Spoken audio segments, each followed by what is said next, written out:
You've been trapped in your own head for too long. The noise never stops. The guilt, the worry, the constant replay of what you should have said, what you should have done. It's eating you alive. You go to bed exhausted, not from living, but from thinking. And somehow, sleep feels louder than the day. Thoughts attacking from every direction, and no off switch in sight. But what if the real problem isn't the stress, the people, or the world around you? What if it's the voice inside, the one that never shuts up, the one pretending to be you? This isn't just another video to help you relax. This is the quiet you've been begging for.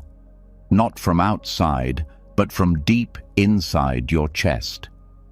The kind of silence that Buddhists train their entire lives to find, the kind that frees you. Tonight, you're going to learn something the world never taught you. You're going to experience what it's like to empty your mind without fighting your thoughts.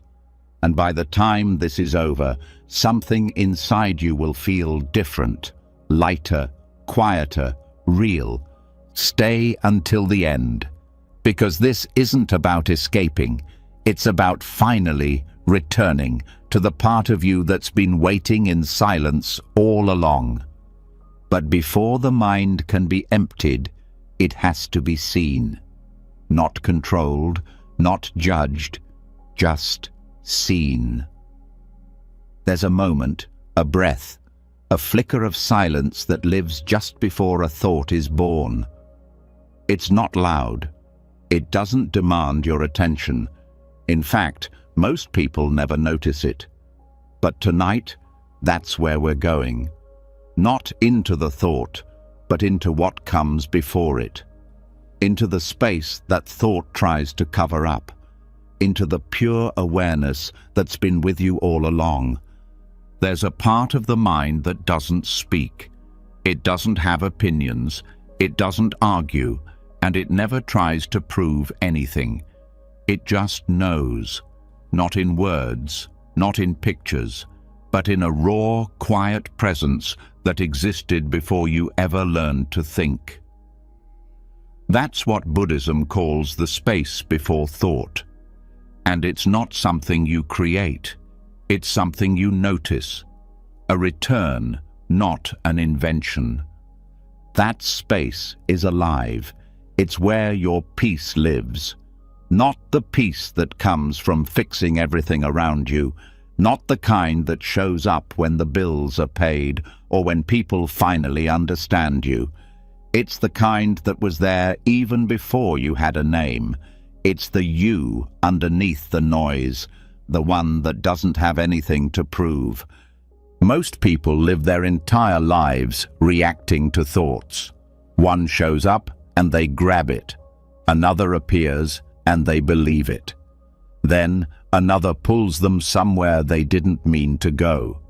Like leaves being blown by wind, they chase every single one, thinking they're in control. But there's something tragic about that, because if every thought gets attention, then the silence never gets a chance to speak. The truth is, the more you try to shut thoughts down, the louder they get. And this is where so many go wrong. Emptiness isn't about killing thoughts. It's about remembering the stillness that was always there before they showed up. Like how the ocean doesn't fight the waves, it just lets them rise and fall without forgetting its water underneath. That's how awareness works. It doesn't get pulled into every idea. It doesn't panic when a memory shows up. It sees everything, but grabs nothing. That kind of awareness isn't flashy. It doesn't shout for your attention. It's not like a thought yelling, "Look at me." It's more like the quiet behind the words, the pause between breaths, the presence that's always watching, always aware, even when the mind is too busy to notice. And once you touch that, even for a second, everything changes. you realize you're not your thinking. You're not the sadness, the anxiety, or even the joy. You're the thing that sees it all and stays untouched. And here's the part that's hard to believe until it happens. The moment you become aware before the thought loses its grip. It doesn't disappear, but it loses its power to pull you around like a puppet. You become the witness, not the actor lost in the role. And that witness, that clear, open space, is what Buddhism has been pointing to for thousands of years. No technique is more powerful than noticing. That's it. Noticing the rise of a thought, the moment just before it takes form. That split-second gap that feels empty but is actually full of presence. That gap is where your real mind lives. Not the one that speaks, but the one that watches. Not the one that plans, but the one that knows what is.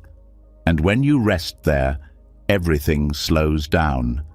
Life stops feeling like a race. The weight of past and future drops. You stop being chased by your own head. This isn't about getting better at thinking. It's about discovering what exists before thinking even begins. There's nothing mystical about it. It's not reserved for monks or meditation masters. It's right here, right now, available to anyone who's tired of being pushed around by their own thoughts. Anyone who's ready to stop trying to win an argument inside their own skull and just wants to rest. The reason it's hard to notice this space is because the mind has a habit of immediately reacting, labeling, judging. This is good. That's bad. I like this. I hate that. And every label creates a wall. Every reaction adds another layer between you and the quiet that's always underneath. The practice isn't to stop the labels. It's to see the moment before the label forms. That's the doorway. You might think silence is boring, but that's only because you haven't really tasted it. Not the silence of nothingness, but the silence that sees, that listens without needing a reply, that watches without rushing to make sense of anything. It's the deepest part of you, the one that was awake before your thoughts woke up. And when you rest in that space, even for a moment, you realize how much energy you've been wasting trying to manage the chaos in your head. The mind is a storyteller. It weaves narratives all day long. Who you are, what others think, what might happen, what should have happened. But the space before the story begins, that's truth. That's the untouched ground where no opinion has been formed yet. No fear has taken shape. No craving has sunk its claws in. Just pure, open presence. And in that presence, there is nothing missing, nothing broken, nothing to fix. Thoughts will come. That's not the problem. The problem is when they are mistaken for identity, when the thought "I failed" becomes "I am a failure." But if you sit in that space before the thought lands, you see it clearly. There is a thought arising. That's all. Not truth, not identity, just movement in awareness. Like a bird flying through the sky, it doesn't leave a trace. That's the magic of awareness before thought. It doesn't mean the end of thinking. It means the end of being controlled by thinking. It means the freedom to feel a thought without becoming it. To notice anger rising without becoming the angry person. To witness sadness without collapsing into it.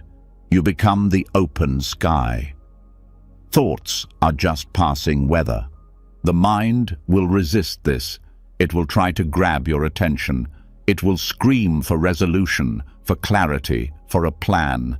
But if you let those thoughts float by, like leaves on a stream, you'll find something astonishing. a presence that doesn't need anything, doesn't crave anything. It just is. That's the stillness you've been chasing in distractions, achievements, and relationships. But it was always right here, underneath the noise. There's nothing you need to do to access it. No technique, no chant, no belief system, just a gentle turning of attention, away from the content of thought and toward the space it arises in. That shift is the beginning of freedom, the beginning of emptiness, not as nothingness, but as wholeness without clutter. You can practice this anywhere, while walking, while sitting, even while lying down, listening to this. Simply notice the beginning of thought. Not the thought itself, but the flicker that comes before it forms. The slight tension in the mind just before the story begins. Rest there, no need to hold it. Just notice it, like watching ripples form on a pond. The stillness is the water before the ripple. That's the real mind. And it's always here, even when thoughts come and go. Sometimes people ask, how do I stay in that space? But that question is already a thought, already a movement away from it. The real answer is this: stop trying to stay. Just return, again and again, gently, with no pressure, with no goal.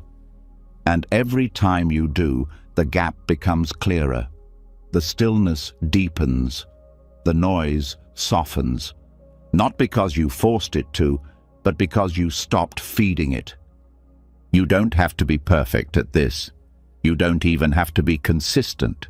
You just have to be willing. Willing to stop chasing the next thought. Willing to be quiet enough to hear what the noise was drowning out. Willing to feel what it's like to exist without needing to think yourself into being. Awareness doesn't need help. It doesn't need fixing. It's already whole, already free. The mind just forgot. It got busy trying to survive, trying to predict, trying to control. But tonight, let it rest, let it drift. Let the thoughts pass like clouds. You don't need to hold them. You don't need to fear them. Just keep noticing what's underneath. This is the beginning of an entirely different way to live, not one built on ideas, but one built on presence. A life that doesn't need to be thought about to be real.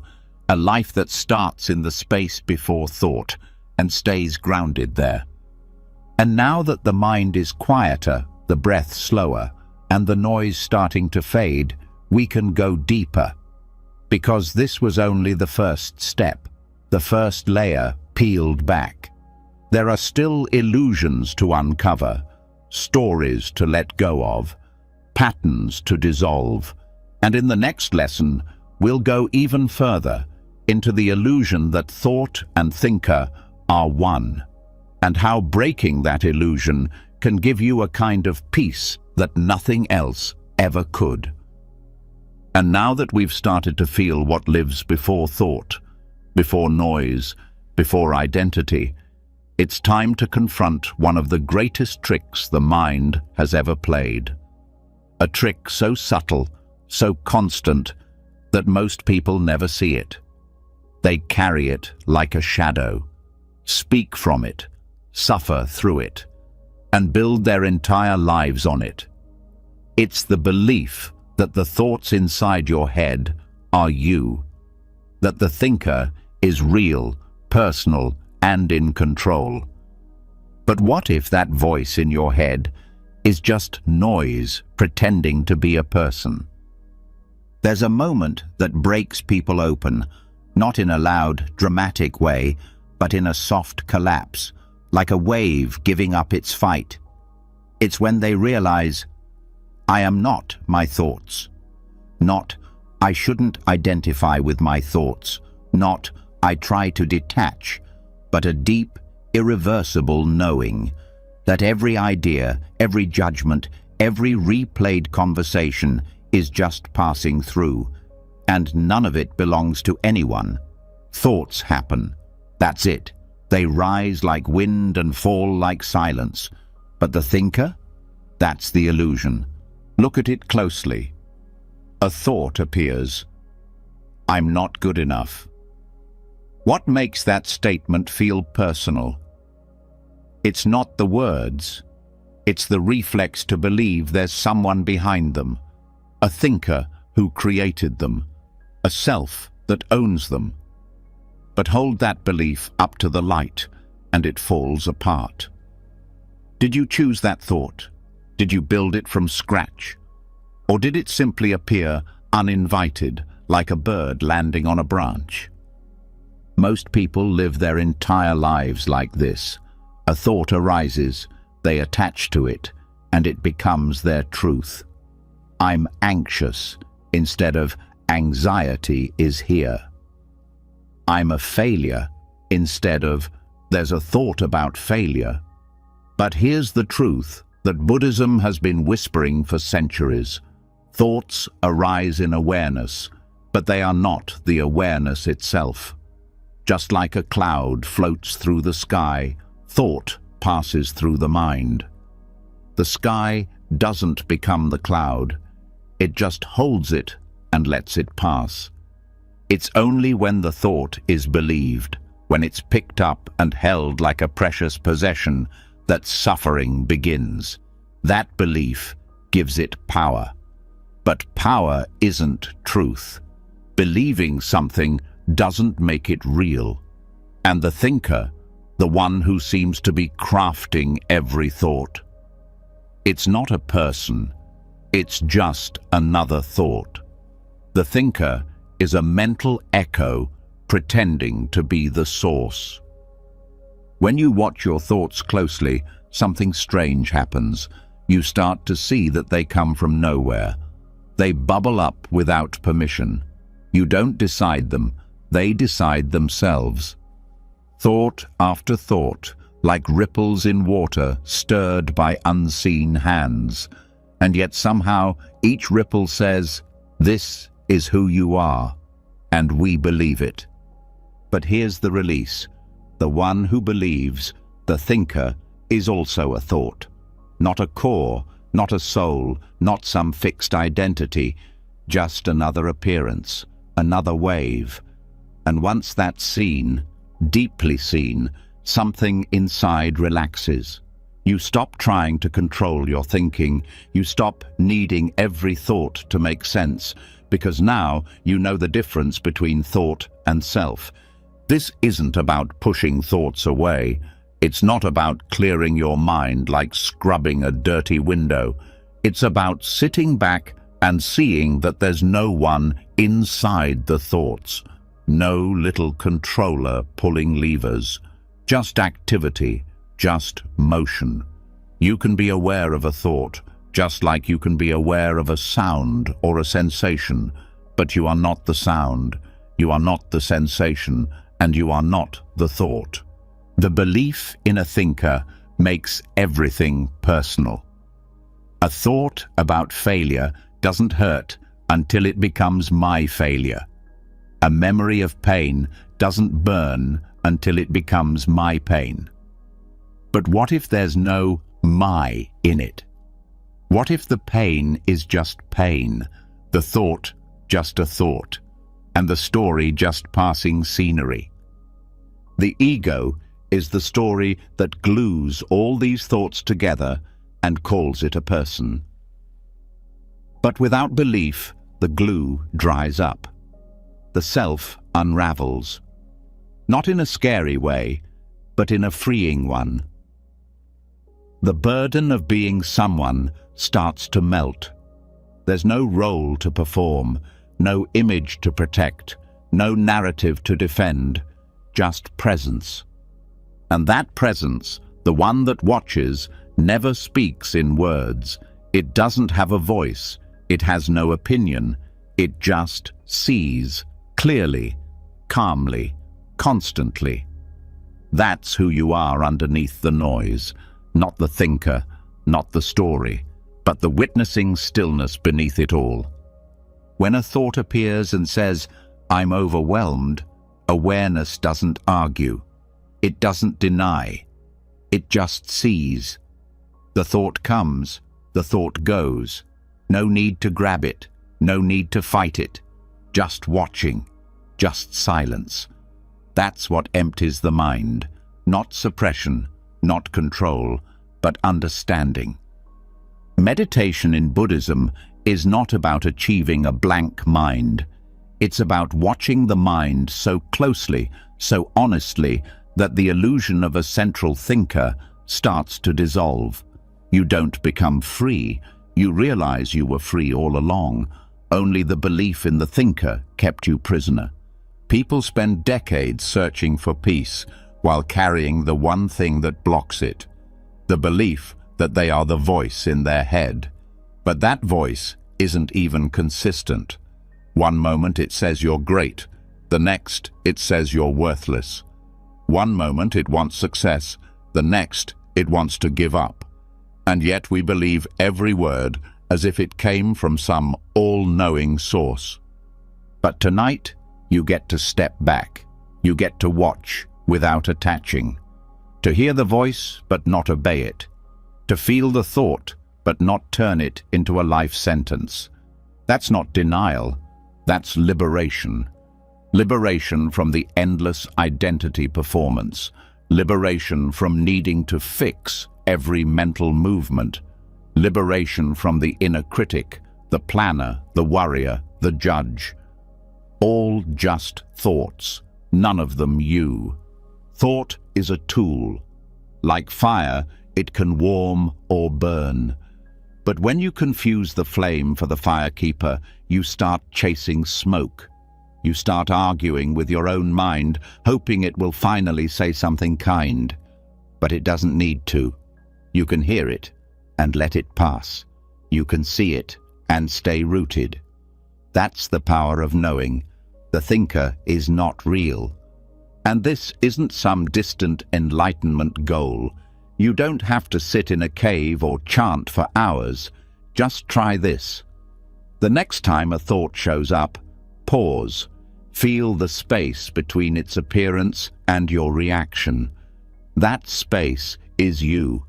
The awareness that sees the thought but isn't consumed by it. Rest there. As you fall deeper into that awareness, something beautiful happens.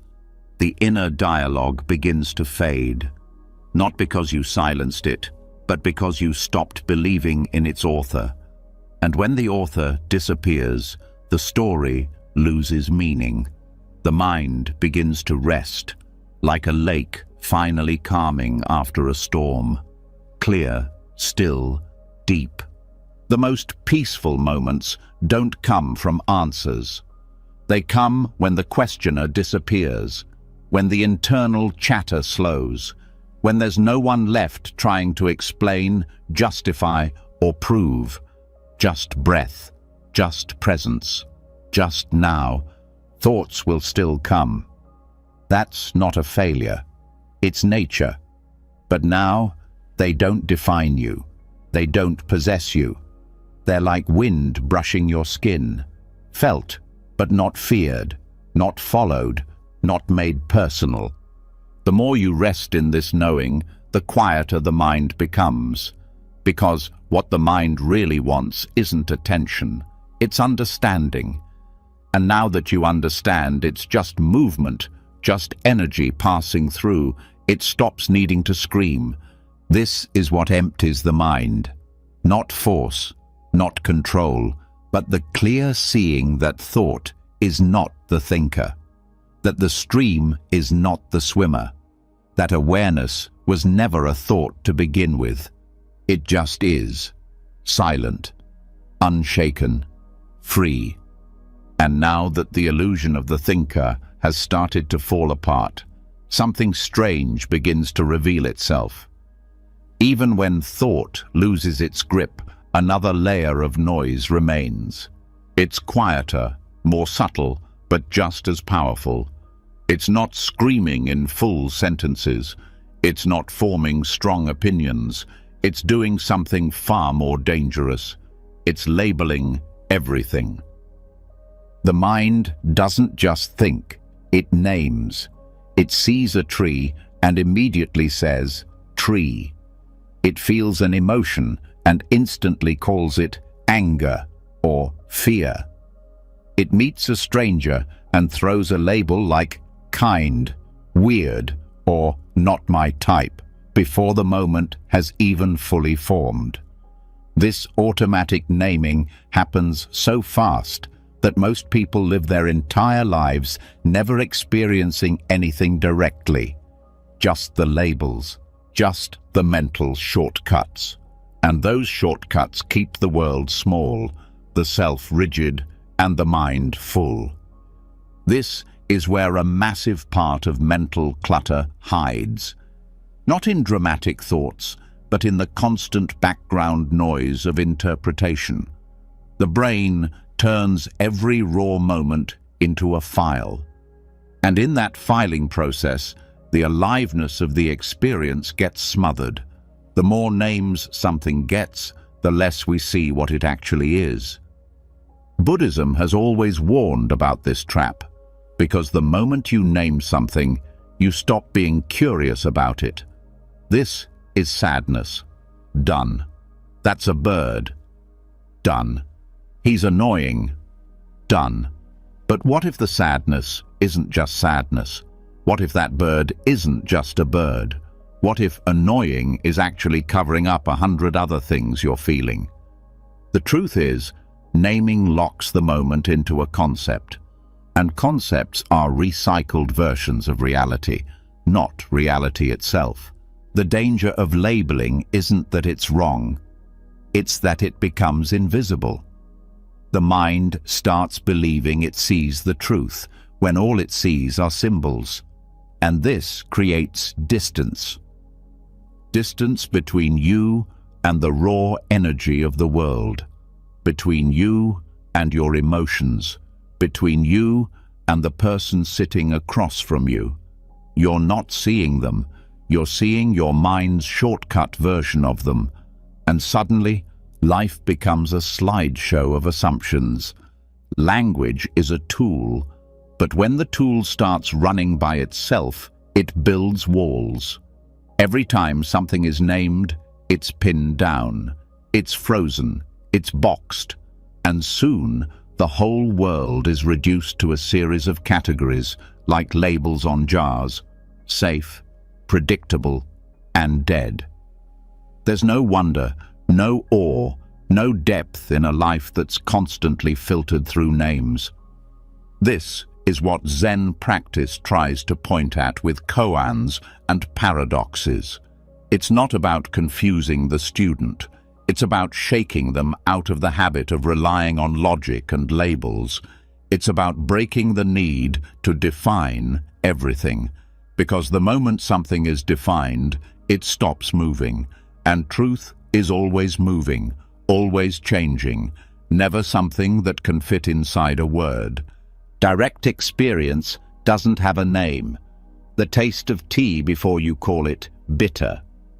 The sound of a bird before the word chirping enters your mind. The feeling of sadness before it becomes a bad mood. That's the real life. That's the unfiltered now.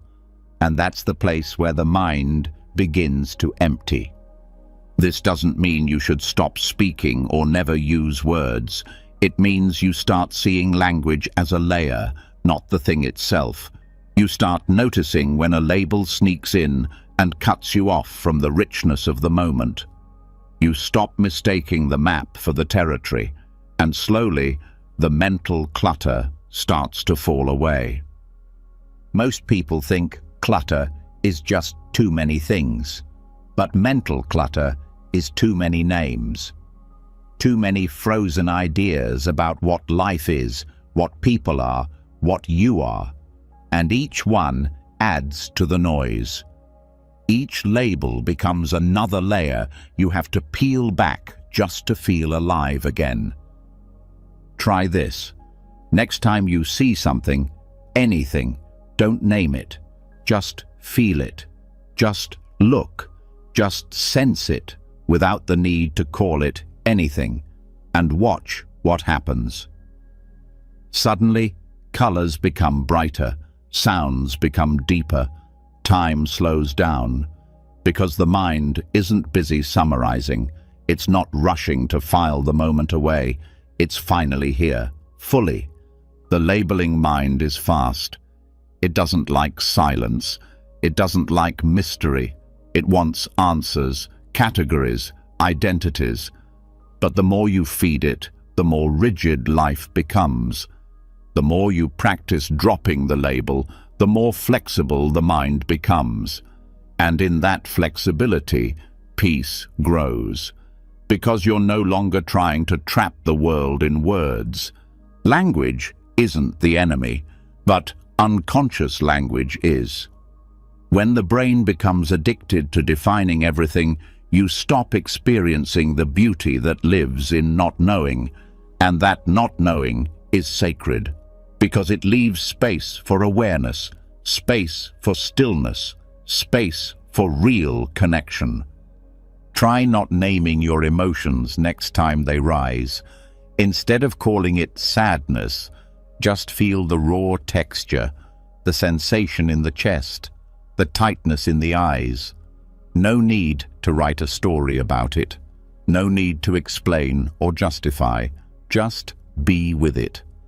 Let the energy be what it is, without putting it in a mental cage.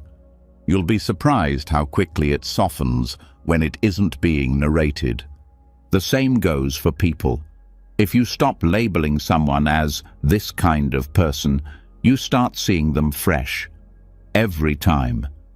And that freshness brings compassion, because now you're not reacting to your old ideas about them.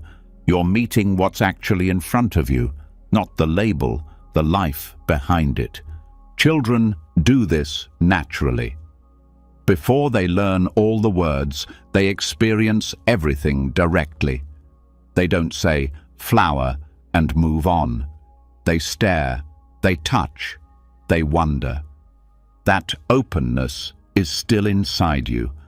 It just got buried under years of mental labeling, but it's not gone. It's never gone. It just needs space. Naming becomes a kind of control, a way for the mind to pretend it understands life, but the more it names, the more it clings. This is mine. That's how I feel. This is what it means. But what if you stop trying to control the moment? What if you let it live without needing to define it? That's what Buddhist mindfulness really is.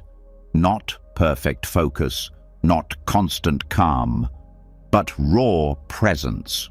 A moment-to-moment awareness that notices the urge to name and gently lets it go. That sees the thought, "This is boring," and chooses to stay curious. That hears the mind say, "I know what this is," and replies, "Maybe I don't."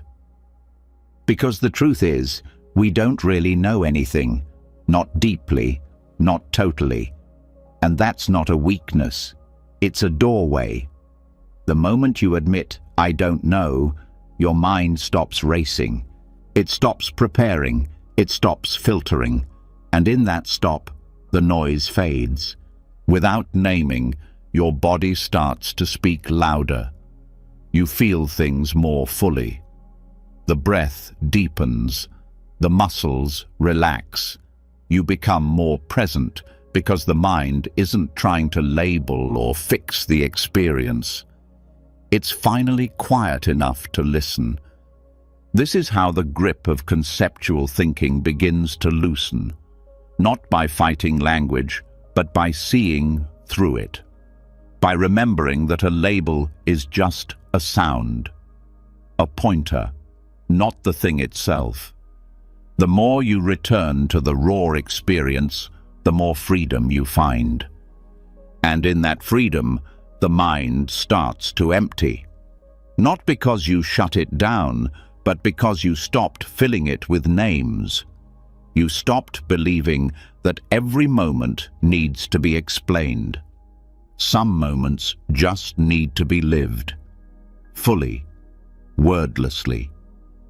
That's what the Buddha meant when he talked about direct experience, not filtered through belief, not narrated by the inner voice, just life, unspoken and pure. And when you rest there, you realize silence is not the absence of sound, it's the absence of naming, the absence of interpretation, the absence of mental clutter pretending to be understanding. Now that the habit of labeling has started to lose its grip, something unexpected begins to surface. Beneath the words, beneath the thoughts, beneath even the silence of non-naming, there's still someone watching. A quiet presence that says, "I'm observing now." It seems peaceful at first, even spiritual, but look closer. That too is a layer, a subtle identity, a mask of control.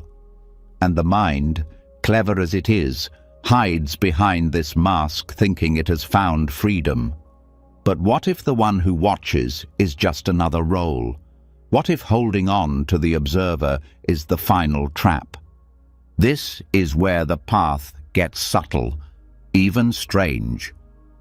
Because mindfulness, if misunderstood, can become another cage.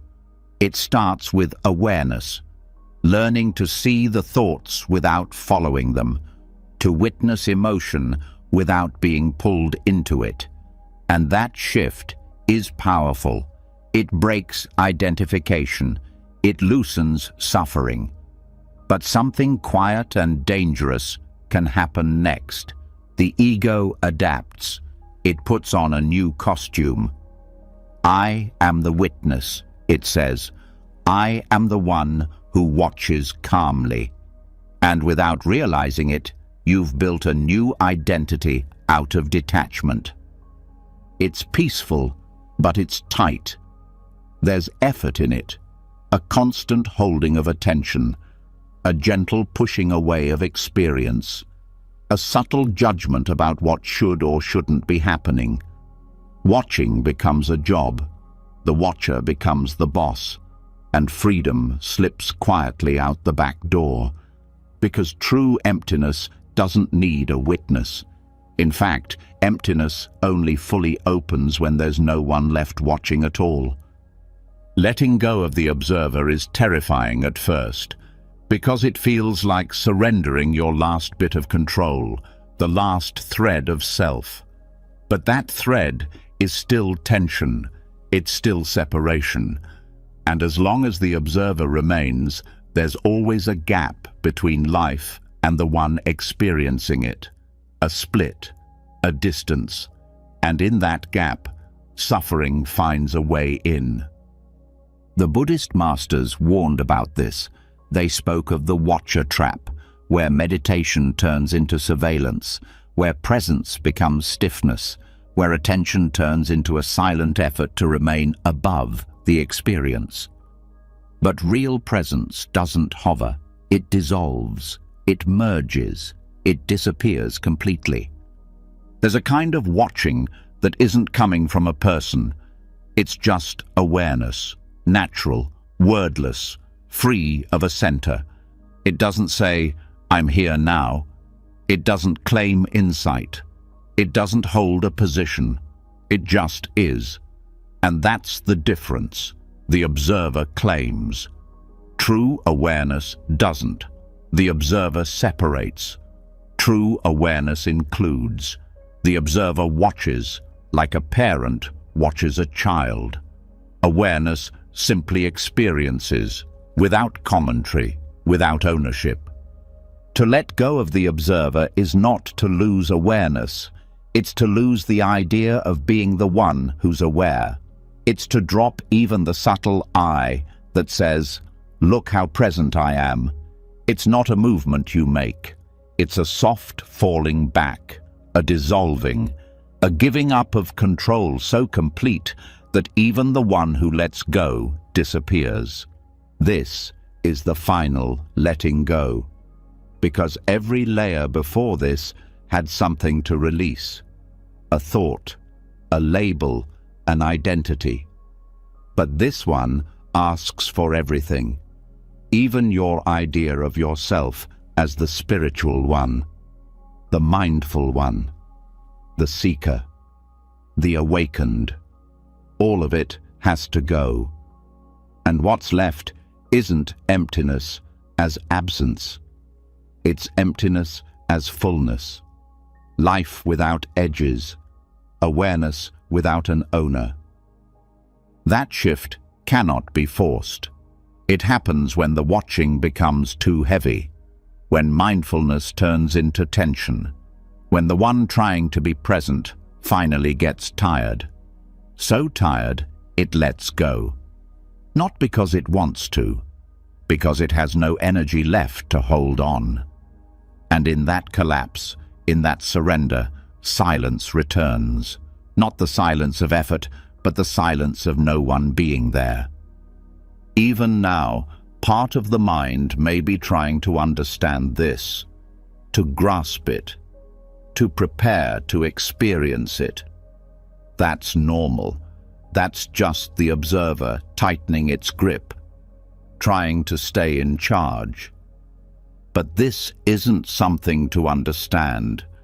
It's something that happens when there's nothing left to do, when all trying is gone. And the watcher, who spent so long pretending to be peace, fades into the background and never returns. This doesn't mean you disappear. It means the illusion of separation disappears. Life continues. You walk, talk, breathe. But there's no sense of being the one who's doing it. It's just happening, without a center, without commentary, without a watcher saying, "Now I'm watching." Many people stop at the witness stage. It feels safe. It feels spiritual. But deep down, they know something is still being held. Some identity is still alive, and that aliveness carries tension. If you watch it closely, you'll feel it. A tightness in the belly, a subtle fear behind the eyes, a need to remain in control. That's the clue. The watcher is still playing the game. Letting it go doesn't mean becoming mindless. It means letting experience live without being observed. Letting the moment unfold without inserting yourself into it. Without narrating, without tracking, without trying to stay present. Just being. Not being aware of being, just being. This kind of presence can't be described, because description already breaks it. It's like trying to explain silence by making noise. It's a state beyond commentary, beyond concept, beyond witnessing. It doesn't need to be maintained. It doesn't need to be remembered. It's not an achievement. It's what was always here, under the effort to be here. The observer says, "Be careful, don't lose yourself." But that fear is the last defense of the ego, because when the watcher drops, the self goes with it. And what's left is not nothingness, it's everythingness. A vast, open stillness that holds all things, needs nothing, resists nothing. It doesn't speak, but it answers every question, not with words, but with presence. Try noticing it now, not by trying to be present, but by letting go of trying to be present. Let the effort drop.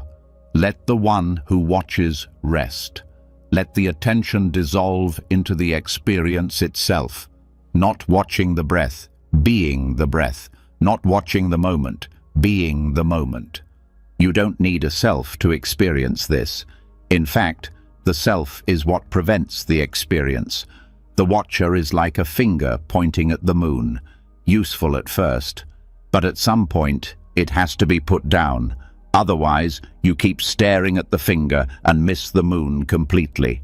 And when it goes, when the watcher finally fades, something beautiful happens. Everything softens. You no longer sit in awareness. You are awareness. The separation is gone. The distance is gone. Even the effort to be calm is gone. What remains is presence without tension, a stillness that doesn't need protecting, a peace that holds itself. Thoughts may still arise, but there's no one watching them, no one deciding what to do. They rise, they fall, they pass. And in their passing, the silence deepens. Not because you made it happen, but because the one who was trying to make it happen is gone. This is what the deepest Buddhist teachings point toward, not just quieting the mind, but dissolving the one who was trying to quiet it. Not just watching thoughts pass, but letting the one who watches pass, too. Until there's no one left to witness peace, there's just peace. And now that the watcher has been seen for what it is, just another mask the mind wears to feel in control, we come to something even more intimate, something that doesn't hide behind thoughts or pretend to be wise. It shows up raw, hot, and urgent. Emotion. The one thing that makes even seasoned practitioners flinch. Not because it's complicated, but because it feels so real. But what if emotion, too, is just a passing event? What if feeling something deeply doesn't make it true? This is where most people get pulled back in. The mind becomes quiet, the observer drops, but then a wave of sadness rises, or a flash of anger. And without realizing it, the person who thought they had emptied their mind suddenly finds themselves drowning in a storm of feeling. Not because the feeling is too strong, but because it was believed, it was touched, it was resisted, labeled, or owned. And that's when it sticks. Emotions are not problems. They're not signs of weakness or something to be healed. They are mental weather, temporary bursts of energy that pass through the system. But the moment you resist them, they linger. The moment you interpret them, they harden. And the moment you believe them, they become part of the story that keeps the self alive. The illusion is that emotion means something about who you are. I feel anxious, so I must be broken. I feel jealous, so I must be unspiritual. But none of that is true.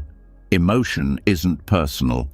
It's not a verdict. It's just movement, just energy, like wind through a field. It doesn't belong to anyone. It doesn't have a message. It only asks to be felt and left alone. Buddhist teachings have always emphasized non-resistance as the key to freedom. But when it comes to emotion, non-resistance is often misunderstood. People think it means suppressing feelings, ignoring them, or pretending to be calm. But real non-resistance is deeper than that. It means allowing the emotion to be exactly what it is, without trying to fix, name, analyze, or even understand it. That kind of allowing is rare. Most people want emotions to behave, to come on time, leave quickly, and never make a mess. But emotion doesn't work like that. It arrives unannounced. It moves through the body. It shakes things loose. And if it's not interfered with, it leaves on its own, without residue, without scars. The reason most people suffer through emotion is not because the emotion itself is painful. It's because they fight it. They wrap it in language. They judge it. They ask why it's here. They tell stories around it. And every bit of that mental activity creates tension. That tension traps the emotion in place, like trying to hold water in a net. The tighter you grip, the messier it gets. Non-resistance means letting the water pass through. It means noticing the sensation of sadness without naming it, feeling the heat of anger without feeding it, observing the pressure of fear without needing to explain it. Not because you're detached, but because you're deeply present, so present that you don't need to interfere. The key is to feel without adding, to sense without spinning. Emotions, when untouched, resolve themselves. They rise, they peak, they fall. That's their nature. And if allowed to move freely, they don't leave behind confusion or pain. They leave behind space. Spaciousness is what remains when emotion completes its natural cycle. But this is hard to trust at first, because the mind is used to doing, to managing, to interpreting every feeling as a problem to solve. Why do I feel this way? What does this mean? How can I stop it? But none of those questions are useful. They're just ways the mind tries to reassert control. And control, no matter how spiritual it pretends to be, is still resistance. The moment you stop interfering, something incredible begins. The emotion plays itself out like music, sometimes loud, sometimes soft, sometimes chaotic, but it ends. Not because you stopped it, but because you let it live fully, without grasping or pushing. That's the natural intelligence of the body. It knows how to process emotion when the mind doesn't get in the way. This is why Buddhist monks don't fight emotion. They don't indulge it either. They let it rise and fall like any other experience. Not because they're numb, but because they know that emotion isn't the enemy. It's only a problem when it's believed, when it's turned into identity, when it becomes my anger, my trauma, my story. But none of those are real. They are just thoughts added to a passing wave of feeling. Letting go of emotion doesn't mean becoming cold. It means becoming transparent. So empty of resistance that the emotion passes through without finding anything to stick to. That kind of openness doesn't feel like detachment. It feels like peace, like softness, like warmth without weight. Try this the next time emotion rises. Don't name it. Don't even call it emotion. Just feel what's happening in the body, the tightness in the throat, the heaviness in the chest, the electricity in the limbs. Just feel, without comment, without story, without asking for it to change. And wait. Wait until it moves. Wait until it passes. Because it will pass. That's what all emotion does when it's left alone. The problem is never the emotion, it's the mind's reaction to it. The analysis, the suppression, the drama, the identity, all of that is noise. And once that noise drops, you realize the emotion itself was never dangerous. It was just intense, just brief, just another ripple on the surface of a vast, still lake. That stillness is who you are. The emotions are just weather.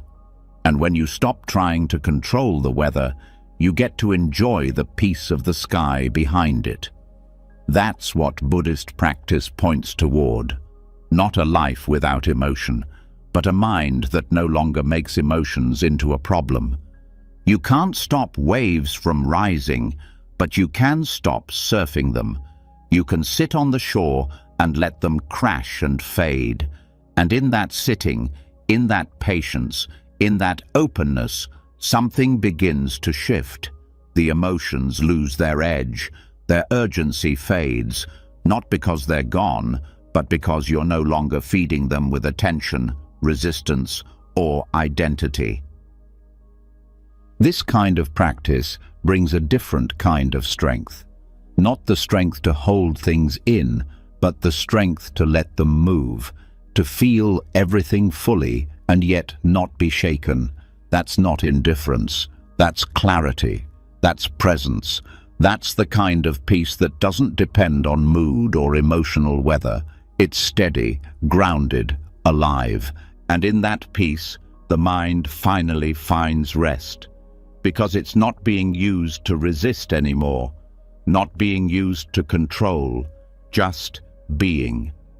And when the mind is just being, emotions become what they always were, passing energy, not problems, not truths, not who you are. Now that emotions have been felt without resistance and released without residue, a quiet clarity has begun to grow. But with that clarity comes something unexpected: insight.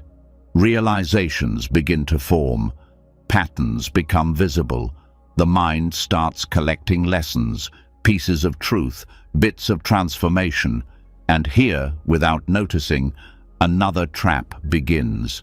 Because even wisdom, if not handled carefully, turns into weight, and what was once light becomes baggage. The mind, even in awakening, has a habit of accumulation. There's something deeply seductive about insight, especially spiritual insight. It feels powerful. It gives the illusion of progress. It whispers, "You're finally getting it." And maybe you are. But the danger isn't in the realization. It's in the grip, in the mind's quiet need to store what's been seen, to own it, to repeat it, to make it part of identity. The seeker becomes the knower. The student becomes the teacher. And the openness that allowed insight in begins to close. Wisdom, when hoarded, becomes noise. Not because it's wrong, but because it's no longer alive. It's been frozen into a concept, a belief, a story. And now, instead of flowing through awareness, it clutters it. Just like too many clothes in a suitcase, even beautiful things can become a burden when packed for too long. Buddhism has always warned about attachment, not just to objects, people, or emotions, but to understanding. The mind wants to turn insight into a trophy, something to revisit, something to repeat. But truth doesn't live in memory. It lives in the moment. And the moment can't be carried. It can only be entered. There's a difference between living wisdom and storing it. When it's lived, it's invisible. It doesn't speak in quotes or flashbacks. It moves quietly. It acts without thinking. It responds without reference. That kind of wisdom leaves no trace. It rises when needed, disappears when not. It's not something you hold. It's something that flows through you. But the mind fears forgetting. It wants to write everything down, repeat it, memorize it. It's scared that if it lets go, the lesson will disappear. But the truth is the opposite. What's real doesn't need to be held. It returns when it's needed, not because you remembered, but because you remained empty enough for it to arise again. The more insight is carried, the more rigid the mind becomes. This is how it works. This is what I've realized. This is the truth. But all of that is past. Old words trying to describe a moment that's already gone. And the moment now unfolding, it's not the same. It needs fresh eyes, not remembered eyes. There's a beauty in forgetting, not the kind that loses lessons, but the kind that makes space for new seeing. A mind that doesn't rely on what it knew yesterday is free to meet today, without filters, without assumptions. That freshness is what allows wisdom to stay alive, not repeated, but reborn. Some of the greatest Zen teachings make no sense when clung to. They aren't instructions, they're interruptions, designed to break the pattern of grasping, to shock the mind out of its storage habit, to show that truth isn't a place you arrive, it's a door that opens when nothing is carried through it. Even spiritual knowledge can become a cage. When the mind starts measuring progress, comparing realizations, quoting teachings, it's not being wise, it's being clever. And cleverness is loud. Wisdom is quiet. One talks about what it knows, the other listens to what is. Letting go of accumulated insight is not forgetting, it's trusting. Trusting that presence is smarter than memory, that clarity doesn't need a reference point, that freedom isn't built on what you've learned, but on what you're willing to release. The mind thinks, if I forget this, I'll go backward. But there's no backward on this path, only deeper. And depth doesn't come from collecting more. It comes from holding less, from becoming so empty that wisdom doesn't visit. It lives in you. Try watching how the mind wants to share insight, how it wants to explain, prove, teach. That's not wrong. But notice the tension in it, the grasping, the self-importance. That's the residue. That's where wisdom has turned into identity. And identity, even spiritual identity, is noise. True knowing doesn't need to speak. It doesn't need to convince. It expresses through being, through presence, through the silence behind every action. That's the wisdom that empties rather than fills, that leaves space rather than stories. This doesn't mean you stop reading, learning, or reflecting. It means you stop clinging. You let insights pass like clouds, appreciated but not possessed. If they return, fine. If they don't, better. Because what stays without effort is real. What needs holding is already fading. Even the teachings in this moment, these very words, are not meant to be kept. They're here to point, not to be framed, to open something, not to be remembered. The moment they become another thing you know, they've already lost their light. The Buddhist concept of non-abiding wisdom is exactly this. Knowing that moves, knowing that doesn't rest in form, a kind of insight that doesn't harden. It whispers in the moment and disappears, like the bell after it rings. The echo is not the truth. The silence after is. This is why so many ancient teachers spoke in riddles, why they said things that contradicted each other, not to confuse, but to stop the mind from forming a new belief. They knew the danger of accumulation.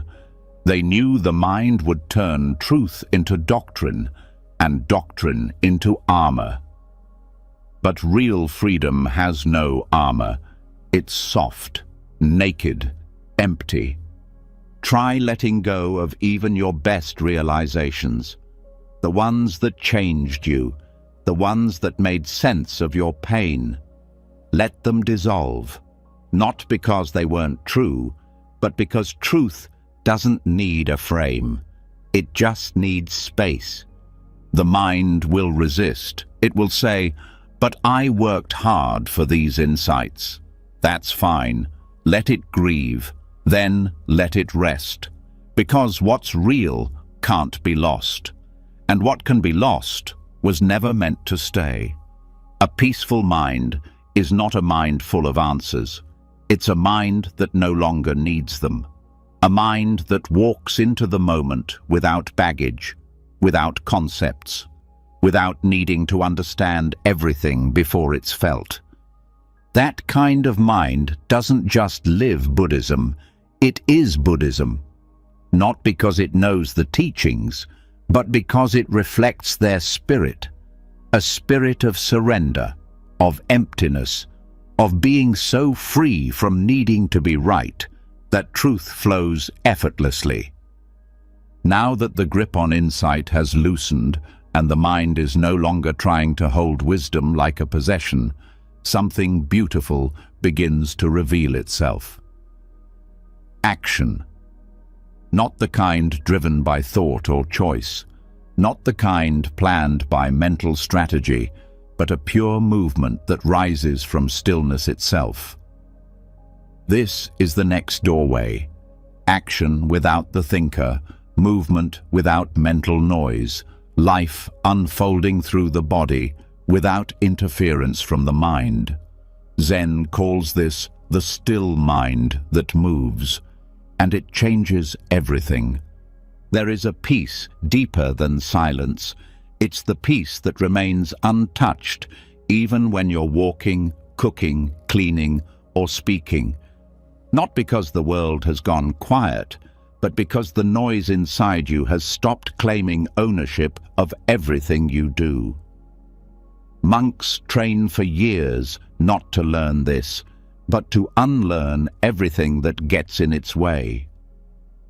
The belief that you must think to act, that you must plan to move, that you must know what comes next before taking the step. But the body already knows. Life already flows. You don't think your way into blinking. You don't calculate how to raise your hand. These things just happen. And that's the key. The more thinking pulls away, the more doing becomes effortless, not mindless, but unburdened. The Zen tradition doesn't aim to suppress thought, nor does it glorify inactivity. It teaches how to be so fully present that thinking is no longer the engine. Instead, attention becomes direct. Action becomes clean. There's no mental commentary standing between you and what you're doing. When sweeping the floor, the only reality is the sweep. When walking, there is only step. No need to say, "I'm walking now," just walking. This doesn't dull life, it sharpens it. When thought fades, senses heighten. You begin to feel the texture of everything, the coolness of water on your hands, the rhythm of your breath during movement, the precise sound of each footstep. This isn't mindfulness as a technique, it's life without interruption. It's what happens when the mental commentator finally goes quiet. Most people believe thinking is what makes action possible. That without thought, decisions can't happen. But that's just another belief. Every day, hundreds of movements arise before thought touches them. You turn your head toward a sound. You scratch an itch. You catch something falling. No inner voice planned those actions. They just occurred. And that same intelligence, the one behind those small, immediate movements, is more than capable of guiding your entire life. But thought wants to own everything. It jumps in right after a movement and says, "I did that," and you believe it. But the truth is, the doing was already done before the thought claimed it. There's a gap, a moment of pure flow, where the mind hasn't had a chance to insert itself yet, and in that gap, freedom lives. Zen monks wash dishes not to finish them, but to wash. They eat not to be full, but to eat.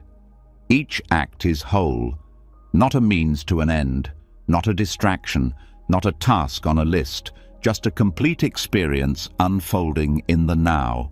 That's the power of a still mind that moves. It's not passive, it's deeply engaged, but without noise. You can feel this difference even in small things. When you pour a glass of water while thinking about something else, it feels mechanical. But when the mind is quiet, the movement becomes sacred. Not because of the water, but because of your absence. The absence of the me that constantly narrates everything. And that absence opens space. In that space, clarity moves. This doesn't mean never thinking. It means no unnecessary thinking. It means allowing thought to rest when it's not needed. So the mind becomes like a lake on a windless day, reflective, still, ready. Then, when action is needed, it rises cleanly, like a pebble dropped in water. One ripple, one response, no excess. The beauty of this is how practical it becomes. Even in chaotic moments, the still mind doesn't panic. It sees clearly. It moves precisely, because it's not lost in stories. It's not stuck in hesitation. It's not pretending to be in control. It just acts. Like a skilled musician playing a note, not because she's analyzing, but because her hands know the way. This is not magic. It's what happens when the mind is no longer afraid of not knowing, when it no longer needs to explain each movement to itself, when it trusts that presence is enough, that listening is smarter than planning, that stillness is more powerful than thinking. Try this in daily life. Next time you walk, walk without the voice in your head describing it. Let the feet move. Let the breath flow. No script, no inner commentary. Just step. Then notice. Are you still okay? Did the world fall apart because you stopped narrating it? Or did it become more alive? This is where Zen goes deeper than just meditation. It brings stillness into motion, not by slowing down, but by removing the one who's always rushing inside your head. That silent rush, the constant push to finish, to be elsewhere, to do it better, is the true noise. And when that's gone, even the most ordinary movement becomes complete. There is no special training required, no exotic posture, only attention without agenda. You don't move to impress, you don't act to accomplish, you just act. Because life is acting through you, and when that's seen, everything becomes lighter. Tasks lose their heaviness, chores lose their dullness. Each moment becomes fresh because no leftover thought is carried into it. In this way, the still mind becomes the most effective mind, not because it's always calm, but because it's always clear, not weighed down by yesterday, not guessing about tomorrow, just responding, naturally, effortlessly. This is why Zen emphasizes things like tea ceremonies, martial arts, and calligraphy. Not for the skill, but for the presence. The art is not in the product, it's in the doing. The act itself becomes meditation, and that meditation doesn't require silence around you, only within. When you act from silence, there is no second guessing, no doubt, no overthinking. Because you're not deciding what to do, you're allowing it to happen. That kind of trust takes time, but it starts with simple things: washing your hands, folding clothes, preparing food. All can become sacred when the doer is absent and the action is whole. And when mistakes happen, which they will, there's no judgment, because no ego was trying to prove anything. The movement was pure, the mind stayed open. Even errors become part of the flow. Not setbacks, just new ripples in the moment. The real gift of the still mind that moves is that it never burns out, because it's not working from strain, it's not forcing outcomes, it's not controlling life, it's dancing with it. And in that dance, you don't need to know the steps, you just need to listen and move when it's time. Now that movement has begun to arise from silence rather than thought, and action no longer demands the mind's commentary, something deeper begins to reveal itself. Something more persistent than thoughts, more subtle than emotion, and more convincing than any insight. It's the voice underneath all voices, the one that says, I, the self, not the body, not awareness, not presence. The self as a story, a mental figure at the center of every thought, every plan, every fear, every hope. And as long as this figure is believed in, the mind stays crowded. Even in quiet, it lingers. Even in peace, it whispers. What about me? This is the root of noise, the most disguised form of clutter, the idea of I behind every thought. I should improve. I feel bad. I'm getting it. I'm failing again. All different thoughts, but always the same author, always the same invisible assumption that someone is there, thinking them, owning them, directing the show. But that's the illusion, not just the content of the thought, but the thinker itself. The ego is not a monster. It's not an enemy. It's a habit of building everything around a center. That center becomes the reference point for all of life. Experiences are divided into good for me, bad for me, better than me, worse than me. Even silence gets filtered through this self. I feel calm. I feel still. But what if the calm wasn't yours? What if the stillness didn't need an owner? The self is just the mind folding in on itself. It creates a character called me, and then writes a full-time script for that character. The script changes. Sometimes it's confident, sometimes insecure, sometimes spiritual, sometimes broken. But the center remains fixed. I. And it's exhausting, because the story never ends. Even joy gets dragged into it. I am happy now. I hope it lasts. I must protect it. The truth is, there's no need for a center. Life doesn't need a narrator. Thoughts don't need a name tag. Emotions don't need a spokesperson. When the sense of self fades, everything else becomes lighter. Not because life changes, but because the burden of constantly interpreting everything as mine disappears. Forgetting the self doesn't mean forgetting your name or history. It means releasing the need to constantly refer back to a personal identity. It means letting go of the idea that everything must revolve around a point called me. Without that point, thoughts still come, emotions still rise, actions still happen, but they move through space, not through a person. They're not owned, they're not defended, they're just seen, felt, done.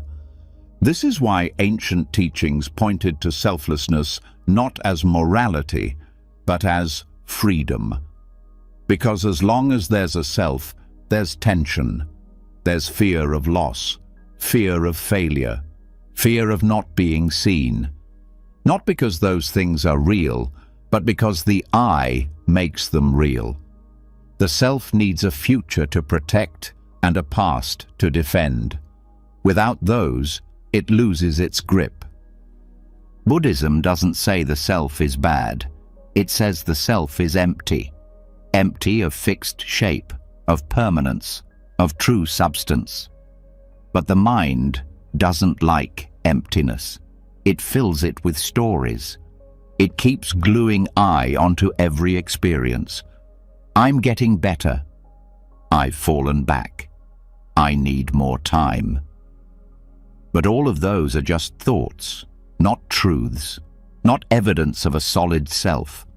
The most peaceful moments in life happen when you forget yourself, not as an act, but as a side effect. When watching a sunset, laughing with someone, helping a stranger, creating something. In those moments, the I disappears. There's no commentary, no self-awareness, just experience, just life. And afterwards, thought returns and says, I really enjoyed that. But the truth is, you weren't there. Not the self you think you are. Just awareness, just presence. This forgetting is not dissociation. It's not a lack of presence. It's the deepest form of presence. Because the I is the final layer of distraction, the most convincing illusion. When it drops away, the mind becomes vast, the heart becomes soft, experience becomes vivid, and none of it belongs to anyone. The reason the self keeps appearing is because thought needs a subject. Language is built that way. I feel, I think, I want. But underneath the grammar, there's just sensation, just movement, just thought, without ownership, without a center. And that's where peace lives, not in the content, but in the lack of possession. Ego doesn't survive on thought alone, it survives on attention. Every time a thought about me is believed, the self gets stronger. Every time it's questioned, or better yet, not picked up at all, it fades. Not with a bang, with a gentle melting, like fog when the sun rises. Try catching it, noticing when the self appears, not just in obvious ways, but in subtle ones. I'm not doing this right. I understand now. I've lost my peace. Each sentence seems harmless, but each one reinforces a center that doesn't actually exist. The mind keeps circling a ghost, and the more it circles, the more real the ghost feels. But the body knows how to forget. When you're deeply engaged, the self vanishes. Flow states happen not because the self is present, but because it steps aside. There's no room for performance, for image, for inner commentary. Just direct experience, clean, pure, selfless. And the beauty is, this forgetting doesn't require effort. It requires surrender. Letting go of the need to be someone. Letting life move through you without claiming it. Letting thoughts pass without asking what they mean about you. Letting silence speak without translating it into achievement. Many people fear this. If I forget myself, I'll become passive. I'll lose my drive. But the opposite happens. Without self-consciousness, there's more clarity. Without the noise of, how am I doing? There's more creativity. Without protecting an identity, there's more love. The self limits everything it touches, not out of malice, but out of fear. The deepest teachings say, don't kill the ego, just stop feeding it. Let it be. Let it come and go like a shadow. Don't follow it. Don't argue with it. Don't identify with it. Just notice how often it inserts I into the center. And then look closer. What is that I, really? Can you find it? Can you hold it? Or is it just a shape made of thought? When the search ends, when the center is seen through, the whole structure begins to collapse. Not in a dramatic way, in a quiet release, like unclenching a fist you didn't know you were holding. And what's left isn't emptiness in the scary sense. It's emptiness as spaciousness, as peace without a protector, life without a mask. There's no need to say, I am awareness. That's still too much. Just awareness is enough. Not personalized, not possessed, just present, just open. The I adds nothing. It only blocks the light that's already shining. Forgetting the self isn't something to practice. It's something that happens when you stop practicing being someone. It's not a technique. It's a falling away, a soft return to what you were before you learned to narrate your existence. And that return feels like coming home.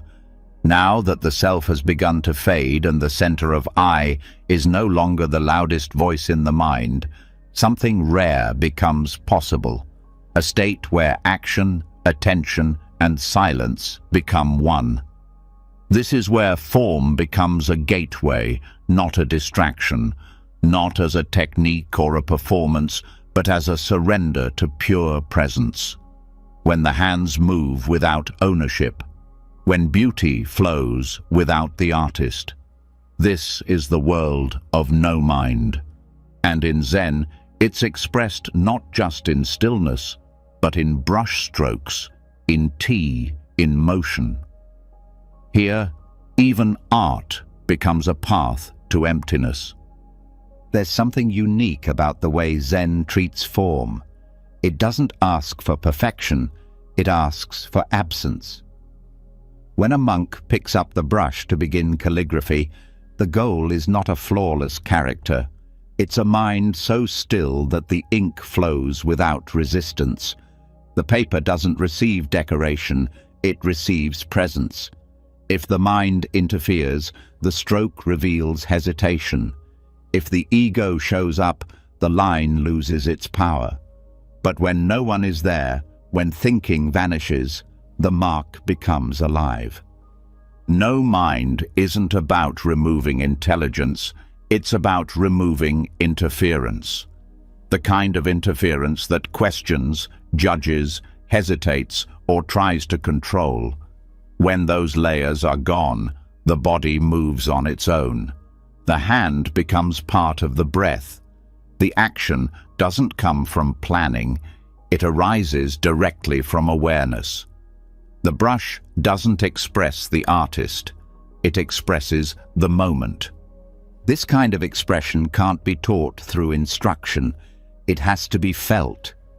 It requires deep stillness, not as a precondition, but as the ground. A silence so full it moves, a presence so light it becomes touch, and in that merging, form becomes freedom. It's easy to miss the depth of these practices. Tea ceremony might look like hospitality. Martial arts might look like combat. Calligraphy might look like decoration. But in Zen, these are not hobbies. They are vehicles. Each one is a doorway that leads the practitioner out of the mind and into reality, directly, immediately, completely. The tea ceremony is a ritual of nothingness. Every motion, pouring water, lifting the bowl, presenting the cup, is done with full awareness, not to impress, not to please, just to be. The point is not the tea. The point is that in that moment, no thought leads the hand, no opinion shapes the gesture. There is no one making tea, just tea being made. And the strange thing is, when no one is making tea, the tea tastes better, not because it's different, but because it carries no interference. The guest drinks stillness. They receive the presence that went into every motion, and that presence transmits peace, not through words, through form. The same happens in martial arts. The training is not to become strong, but to become empty, to let go of resistance so completely that the body moves before the mind has time to think, not as instinct, but as unfiltered response. The master doesn't fight with calculation. They move because movement happens. The opponent doesn't face a person. They face the absence of hesitation, and that absence is unstoppable. This is what Zen points to again and again. Not a mind that thinks about doing, but a mind that lets doing happen. No mind is not passive. It's active without strain. It's alert without commentary. And when it meets form, the form becomes alive. Calligraphy is perhaps the most naked version of this. One stroke, one chance, no revisions. If the mind interferes, the brush reveals it. If the self appears, the ink stiffens. But when the hand is moved by silence, the line becomes pure energy. It doesn't just look beautiful, it feels true, not as an idea, but as presence. This kind of art doesn't come from talent. It comes from absence, from being so still that the hand doesn't hesitate, so open that the body becomes a channel, so unself-conscious that the work no longer belongs to anyone. And that's what makes it powerful, not its perfection, but its emptiness. The modern world treats creativity as identity, as something that expresses the self. But in Zen, real art begins when the self disappears. When the work doesn't reflect who you are, it reflects what is. Not emotion, not intention, just the movement of stillness, the shape of silence. This approach changes everything. It turns every act into art. Not because of the result, but because of the presence inside it. Washing a bowl becomes a painting. Setting down a cup becomes a sculpture. There's no need for galleries, no need for audiences. The moment itself is complete, because it was lived fully, without interruption, without someone trying to be special. No mind doesn't mean not caring. It means not controlling. It means letting go of the idea that you are doing anything at all. And in that surrender, the most beautiful movements appear, not because they were designed, but because they were allowed. This is why Zen masters often speak in paradoxes. They say things like, the brush paints itself, or the hand moves, but no one moves it. To the mind, this sounds strange, but to the body, it makes sense, because the body knows how to move when thought doesn't block it. It knows how to act when there's no story being told. Try this. Pick up a pen. Don't plan. Don't think. Don't try to draw something nice. Just move. Let the hand guide itself. Notice how quickly thought wants to correct, to adjust, to criticize. Let it pass. Keep moving. Stay in sensation, not analysis. Stay in rhythm, not reason. Let the form arise from the silence, and when it ends, let it go. That's the practice. Not to improve the product, but to remove the self. To act without watching yourself act. To create without claiming the creation. And in that space, peace is not something you try to feel. It's something that expresses itself through every motion. Zen doesn't say, stop doing. It says, stop doing from the mind. Let the hands be moved by stillness. Let the feet walk from silence. Let art arise because no one is there to interfere. And when that happens, you'll see that the most beautiful actions are not the ones performed perfectly, but the ones done without a person performing them. Even mistakes become part of the dance. A drip of ink, a crack in the cup, a misstep in the form. None of it ruins the moment, because nothing was being held, nothing was being proven. The mind that doesn't cling can never be disappointed, because it never expected. It just responded. And that's what makes Zen art different. It's not about what you make, it's about how you disappear while making it. The more absent the artist, the more alive the art. The more silent the hand, the more powerful the movement. And in that space, the mind empties, not through force, but through expression.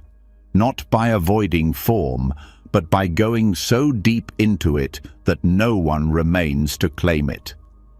Now that the body has begun to express stillness through movement, and action no longer carries the weight of a performer, the space around those actions begins to glow with a quiet power. There is a rhythm in life that most never notice, not just in what is done or said, but in what is not. Every chant has a pause, every breath a gap. Every mantra, no matter how sacred, begins and ends with silence. And it is in that silence, between repetitions, between sounds, where the deepest stillness lives. Most people focus on the mantra itself. The word, the vibration, the repetition. They believe that the sacred power lies in the syllables, and in many ways it does. Sound can cut through thought. It can stabilize attention. It can carry the mind toward presence. But if attention stays glued only to the sound, something is missed. The very thing that sound comes from and returns to. Silence. Chanting is not about filling space. It's about revealing it. The mantra is the wave. But what holds the wave? The ocean. The pause between chants is not a break. It's the doorway. In that pause, the mind is most still, not because of effort, but because it has nothing to grab. There is no word to follow, no rhythm to rely on, just stillness, hanging in the air, waiting to be noticed. That moment is delicate. Most miss it.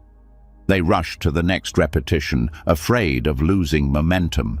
But what they're really running from is silence. The mind doesn't know what to do with it. It can't control it. It can't explain it.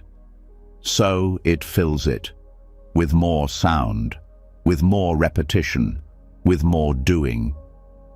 But if you stop, if you wait, if you let that space unfold without rushing past it, something begins to open. A presence that is deeper than mantra. A stillness that is not made, but discovered. The gap between chants is not empty.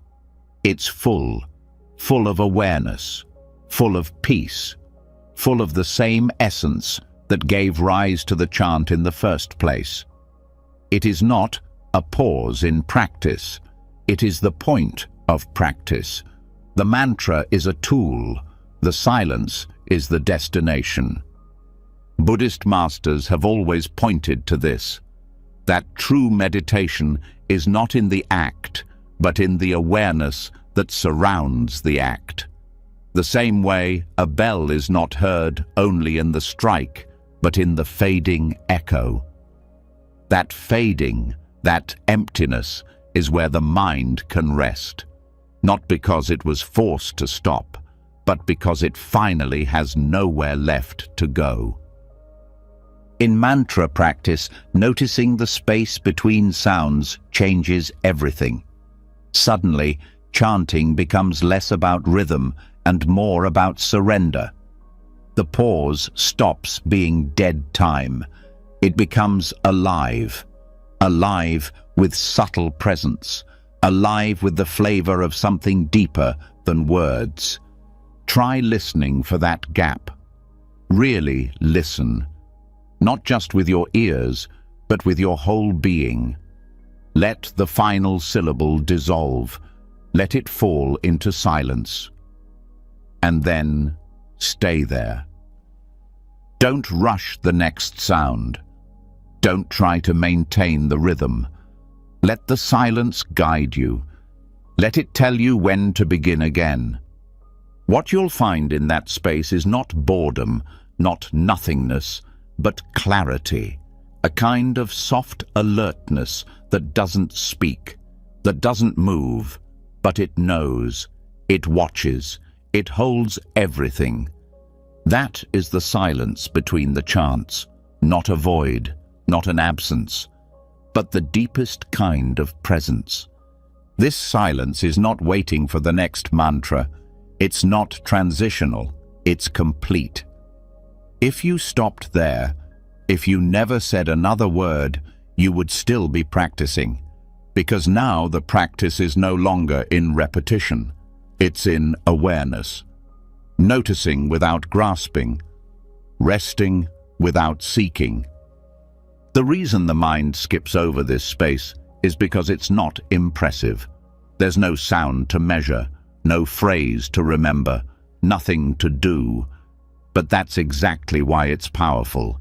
It cannot be used by the ego. It offers no identity, just stillness.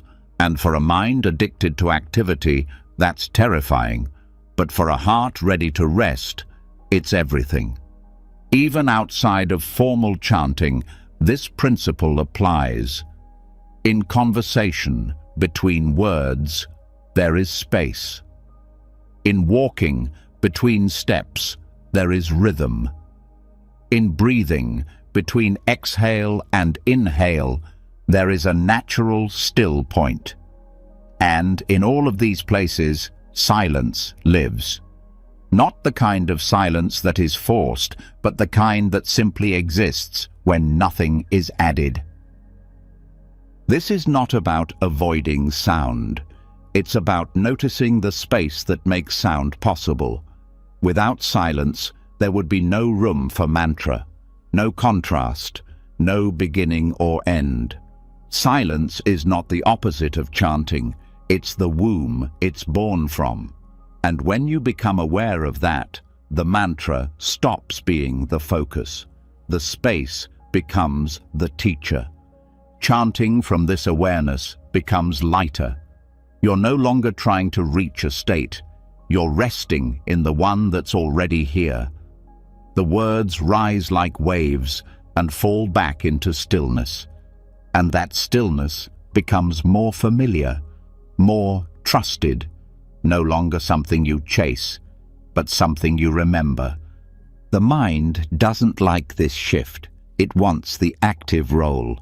It wants to feel like it's doing something. But the deepest peace arises not when the mind succeeds, but when it steps aside, when it allows the silence between the chants to speak louder than the chant itself. Let yourself pause longer between repetitions. Don't count the seconds. Don't worry about losing the thread. Just stay with the echo. Stay with the stillness. And notice what happens to the body. The breath softens. The chest opens. The forehead smooths.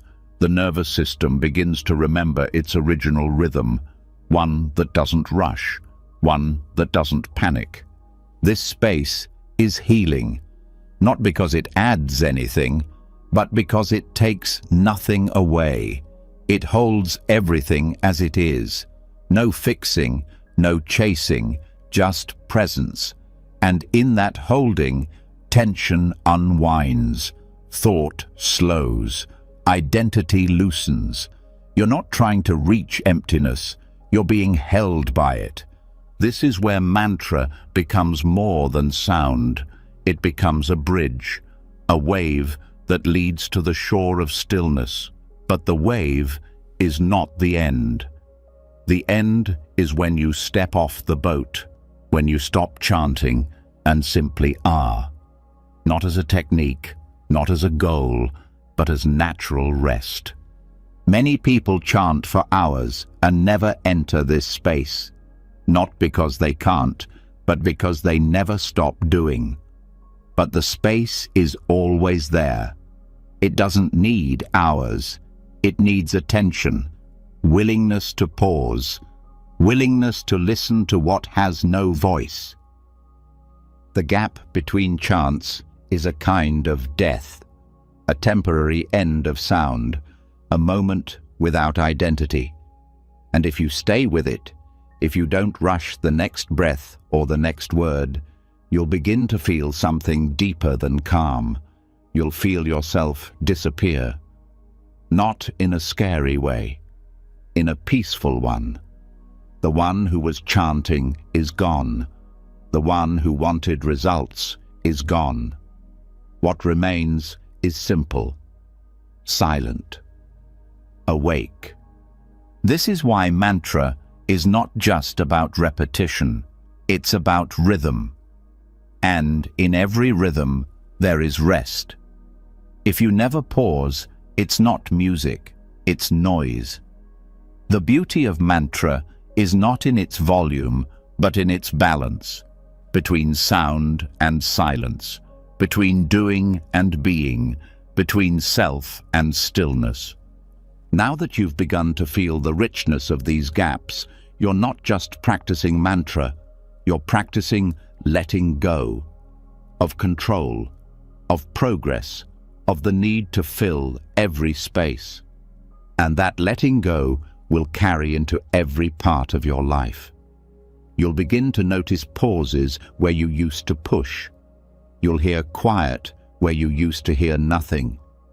Now that the space between sounds has been touched and silence is no longer something to fill, but something to enter, the mind begins to reveal its last defense, movement without reason.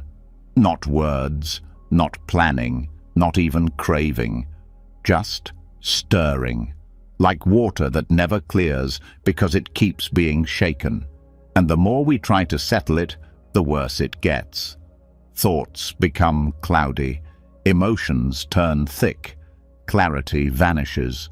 But the problem isn't the content, it's the constant movement. What if peace doesn't come from solving what's inside the water, but from not touching it at all?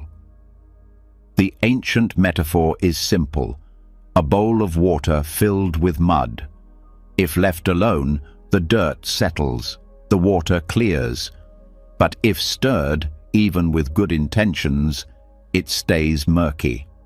This is the nature of the mind when it's agitated. Thoughts rise, we try to fix them. More thoughts appear. We analyze, we resist, we search for the cause. And with every mental movement, the water stays dark.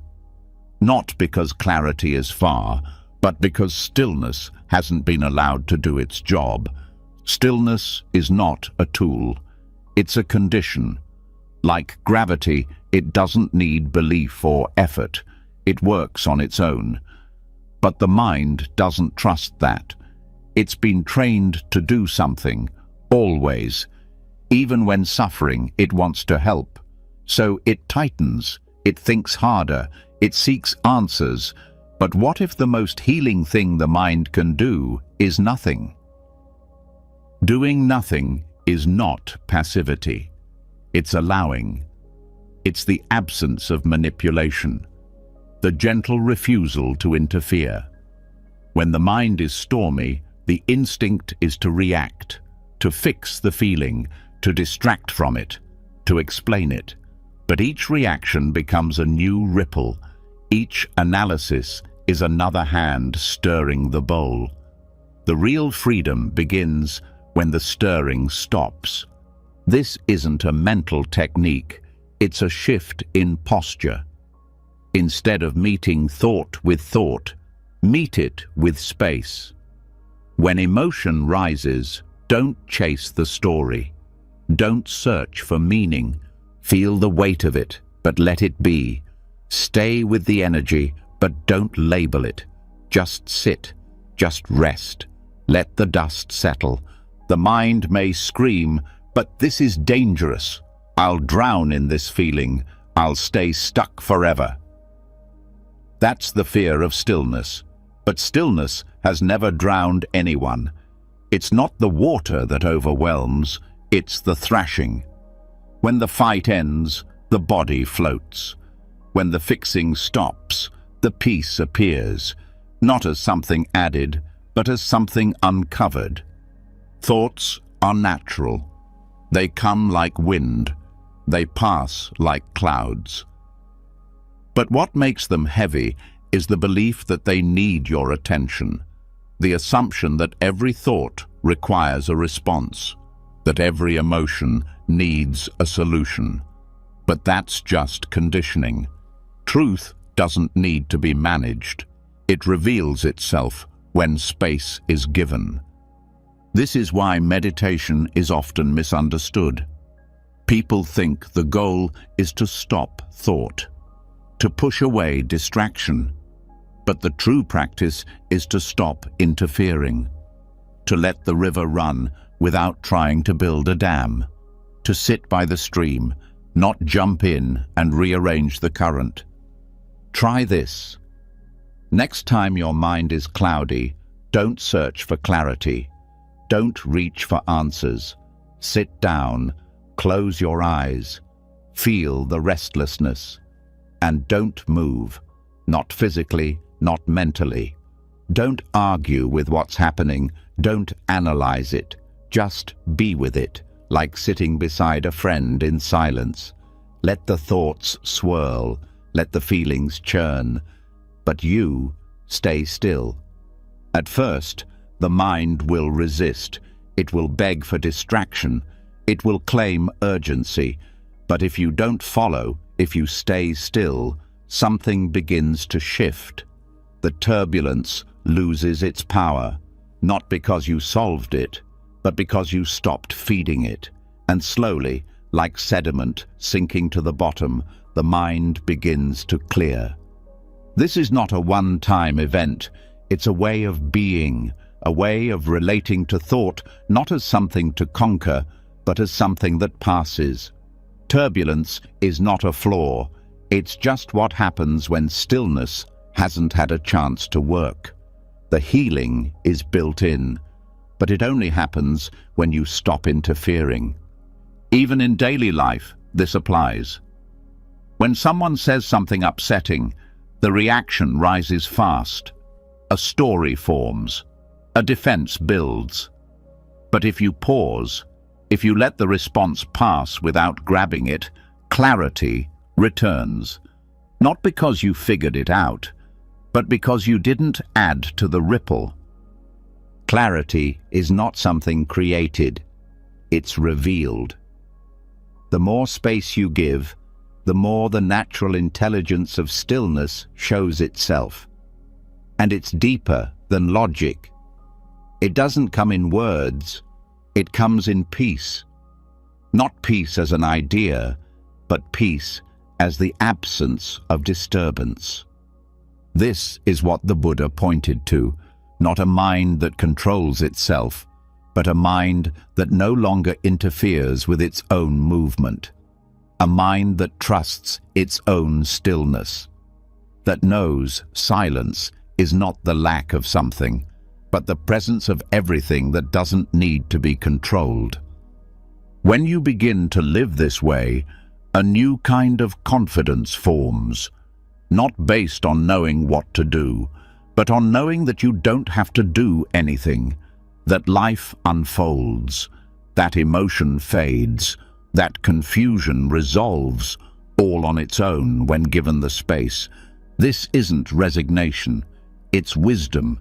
It's the deep recognition that the mind doesn't always need help. That peace isn't on the other side of effort. It's underneath it, always waiting, always available. Just one breath, one pause, one moment of non-doing away. Now that the muddy water of thought has begun to settle and peace is no longer something chased but something uncovered, a deeper layer of noise starts to rise to the surface, not in the form of words or emotions, but in the weight of what was. The past, not as an event, but as a story that never stops being told. It echoes in the mind's quiet moments, inserts itself into daily decisions, and keeps reappearing in the way we see ourselves. Memory doesn't just store, it binds. And as long as those bindings remain, the mind can't fully empty. Silence can't stay where the past is still being repeated. The mind believes memory is identity. It ties everything to what came before. This is what I did. This is what happened. This is who I am. And those statements feel safe. They give structure, but they also create walls. A mind full of past stories cannot see clearly. It filters every new moment through old meaning. It projects the past into the present and calls it truth. But it's not truth. It's residue. Buddhism teaches that clinging causes suffering. And one of the deepest forms of clinging is not to people or things, but to memory. Not to what actually happened, but to the version the mind keeps repeating. The event is over, but the mental movie never ends. The same scenes replay, the same feelings are rehearsed, the same blame is assigned, and with every replay, peace slips further away. Letting go of memory doesn't mean forgetting. It means loosening the grip. It means allowing the story to fade instead of feeding it. The past doesn't hurt you. It's the clinging to the past that does. It's the identification, the belief that what happened is who you are, but nothing that happened in time can define what is timeless, and your awareness is timeless. The past lives only in thought. When thought is quiet, memory has nowhere to live. This doesn't mean denying what happened.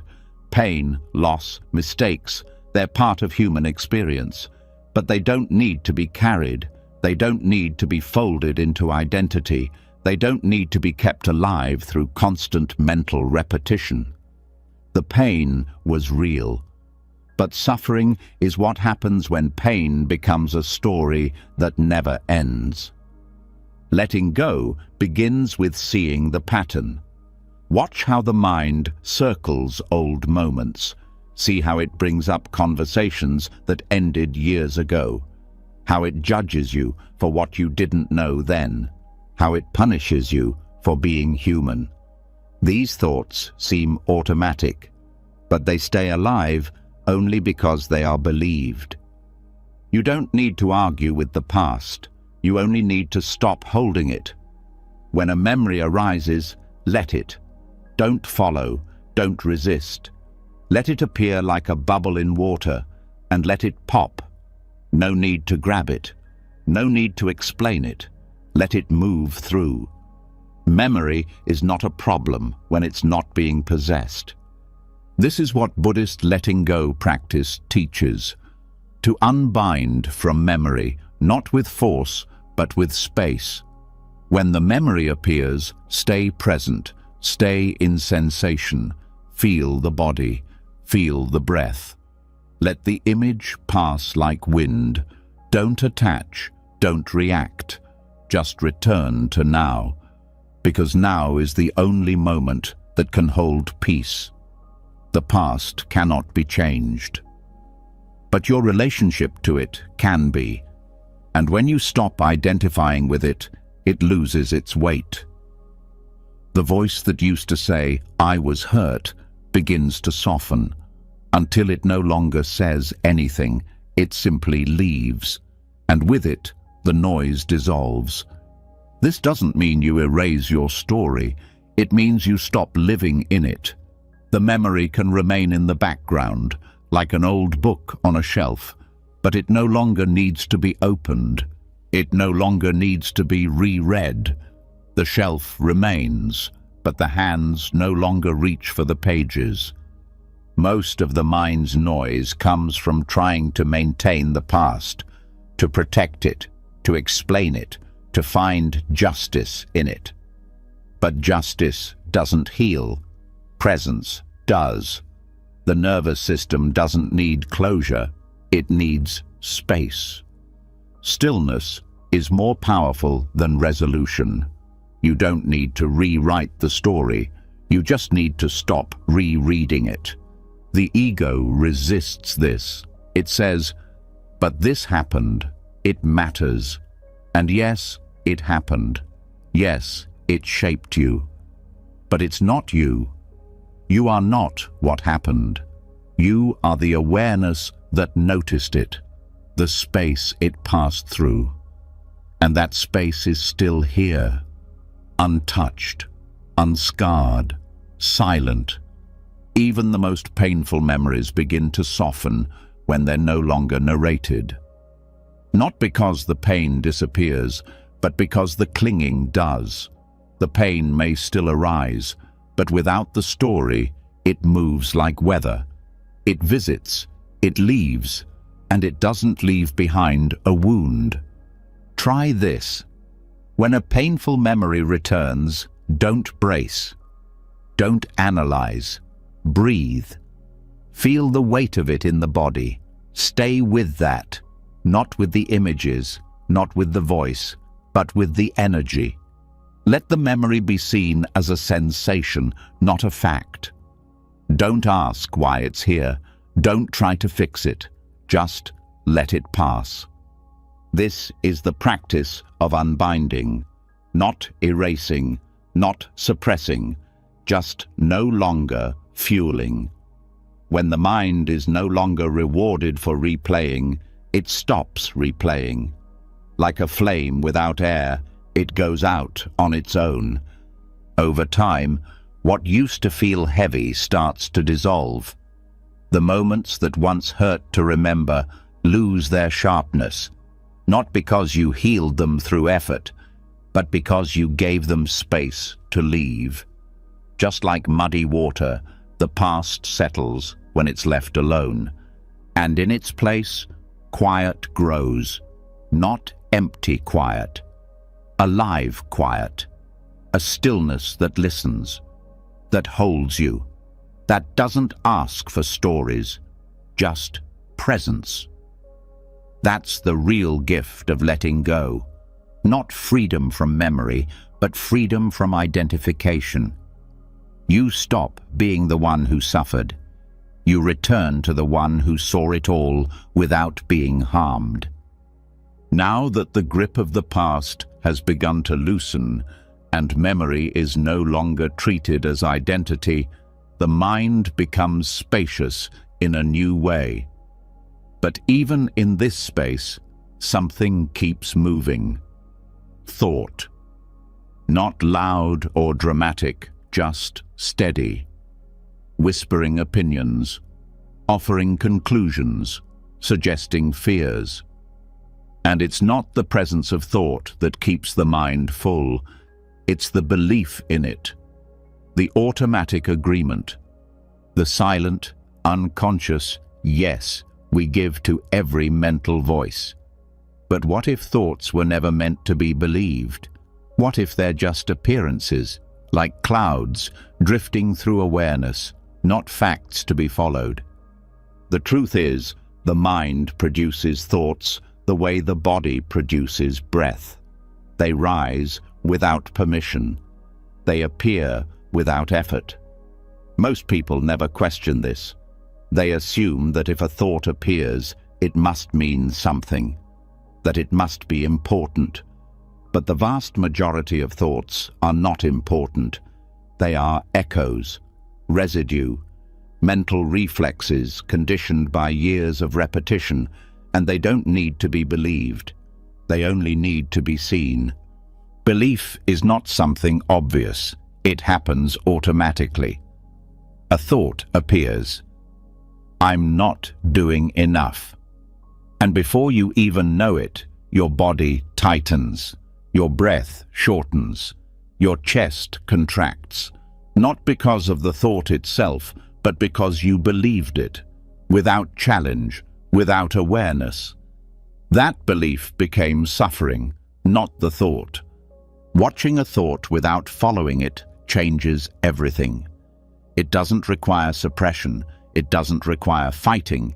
It requires a shift in relationship. You become the witness, not the participant. You observe without reacting, without agreeing, without adding more noise.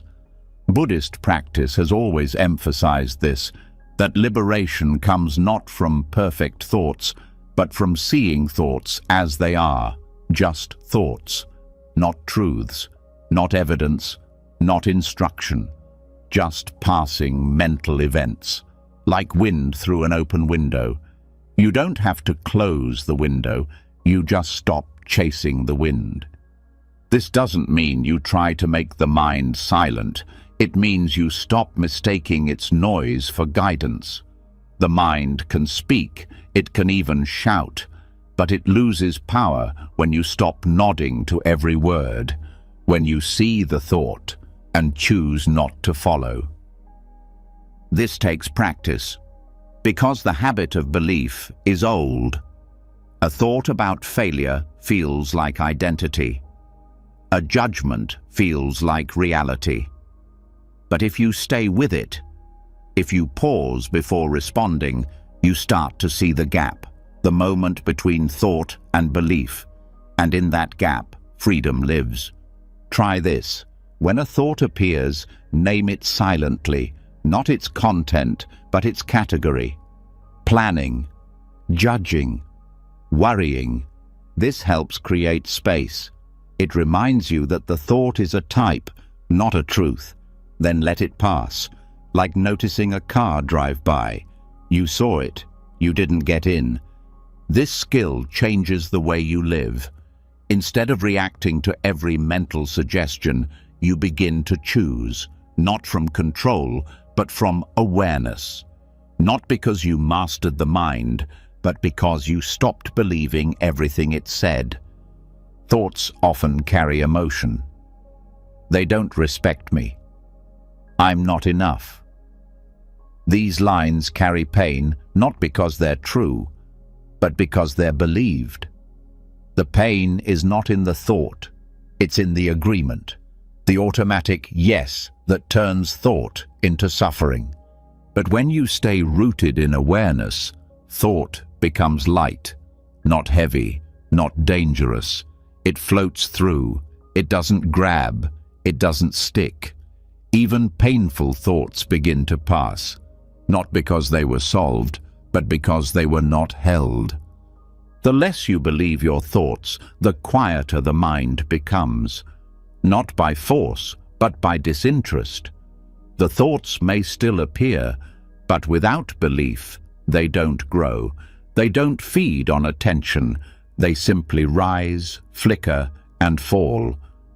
This is where inner spaciousness begins, not in having no thoughts, but in having no loyalty to them, no attachment, no identification. The thoughts become weather, and you are the sky, untouched, ever present, clear. Sometimes the mind will test this. A strong thought will arise. This is urgent. This can't wait. And the body will tighten again. That's the pull of belief. But pause, wait, ask, is this true? Not as a mantra, but as an honest check. Is it a fact or just a familiar voice? Most thoughts are not original. They are recycled, repeated thousands of times, and yet each time they feel new, because they're believed again. But if you begin to see the pattern, belief weakens. You start to recognize the thought without falling into it. Ah, this is the old fear again. There's that story of not being enough, and you let it pass, not with effort, but with space. There is no need to silence the mind, only to step out of its echo. Thoughts will rise. Let them. Thoughts will speak. Hear them, but don't answer. Don't debate. Don't grab. Just let the show play without becoming an actor in it. This is where deep peace grows, a kind of stillness that exists not because thought is gone, but because belief is gone. You no longer confuse mental noise with truth. You no longer chase shadows. You sit, you see, you stay open, and in that openness, life changes. Not dramatically, not loudly, but gently. You stop reacting to every emotion. You stop defending every opinion. You stop performing for every imagined audience. Because the voice that demanded all that, it was just a thought. And now it's no longer believed. Over time, the mind starts to settle, not because it was tamed, but because it was met with stillness. Thought begins to respect space. It doesn't push as hard, it doesn't scream as loud, because it no longer gets rewarded with attention. And when it does push, when the thoughts feel overwhelming, you remember the truth, that nothing the mind says is you, that no belief is required, that awareness doesn't need to explain itself, it just sees, and that seeing without belief is freedom. Now that thought no longer has to be believed, and the mind has begun to loosen its grip on internal dialogue. A new layer of tension quietly reveals itself, less obvious, more subtle, but just as binding. The need to get it right. The invisible pressure to be calm enough, focused enough, spiritual enough. It's not loud. It wears the face of sincerity. It hides behind discipline. But underneath it is fear, not of failure, but of being imperfect in the one thing that was supposed to bring peace. And that fear, when left unseen, becomes the very noise that the practice was meant to dissolve. This is the paradox. The mind sets out on a path to find stillness, and somewhere along the way, it turns the path into a performance.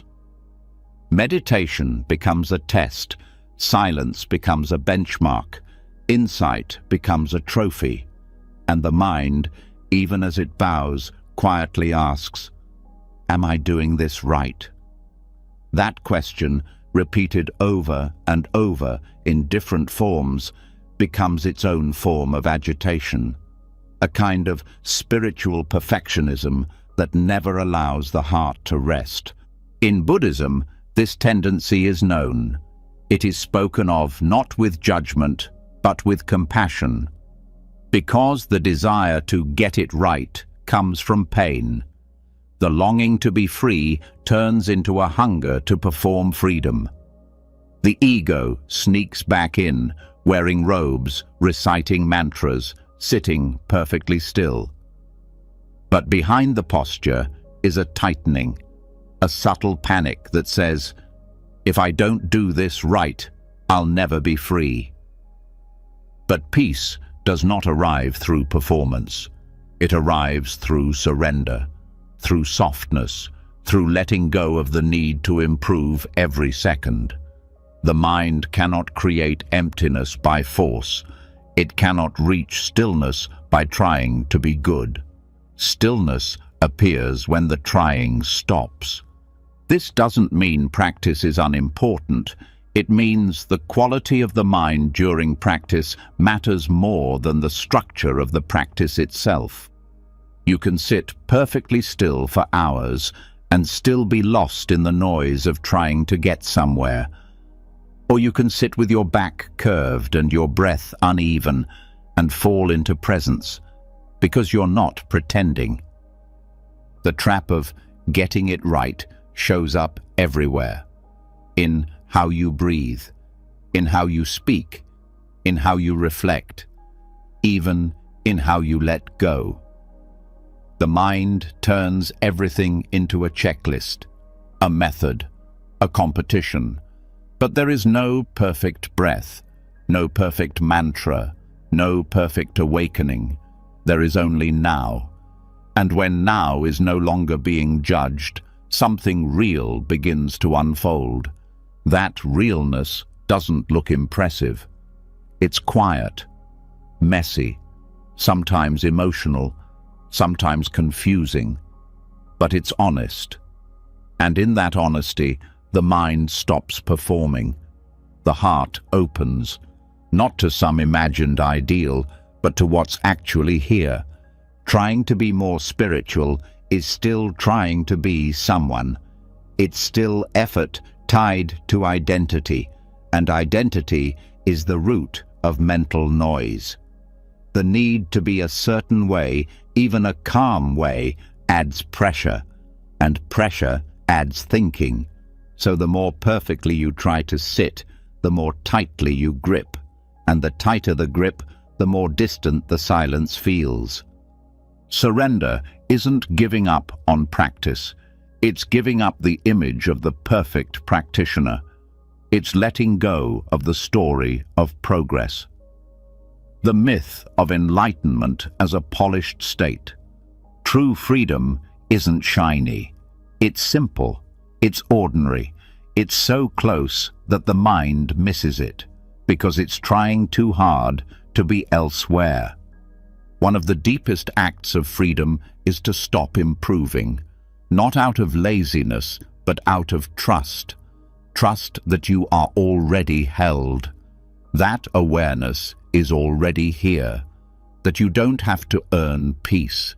You only have to stop reaching for it like a prize. The need to get it right also shows up in how we judge our thoughts. I shouldn't be thinking this. I should be more detached. But the thought is not the problem. The judgment is. It adds a second layer of tension, a second layer of resistance, and resistance is noise. The moment you stop judging the moment softens. It doesn't become perfect. It becomes open, and openness is what allows silence to return, not because you made it happen, but because you stopped interfering. Even the thought, "I'm not doing this right," is just another thought. It doesn't need to be solved. It doesn't need to be corrected. It just needs to be seen. And then let go, like every other cloud in the sky. Let it pass. The same applies to emotion. Many people believe they must be calm to be spiritual. But calmness is not always available. Sometimes the body is agitated. Sometimes the heart is heavy, and pretending otherwise is another form of violence. Real practice allows the storm. It doesn't suppress. It doesn't fix. It stays present, even in the noise.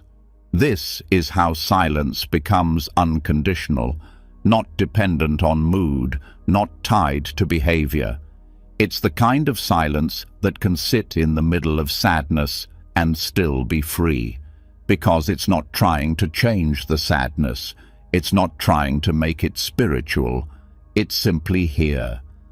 And in that kind of presence, the mind slowly learns something new. That stillness is not a goal. It's a default. A home it returns to when it stops chasing every improvement, every concept, every badge of progress. Progress is not the goal. Peace is.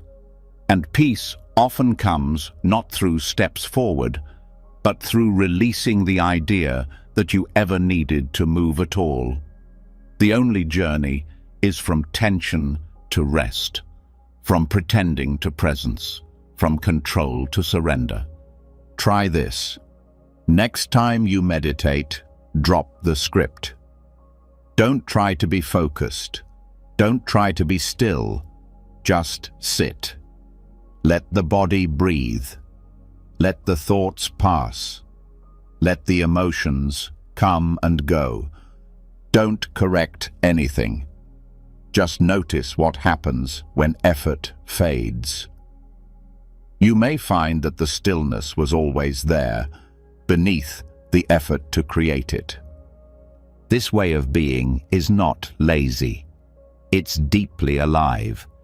It doesn't abandon care. It releases control. It doesn't stop practice. It deepens it.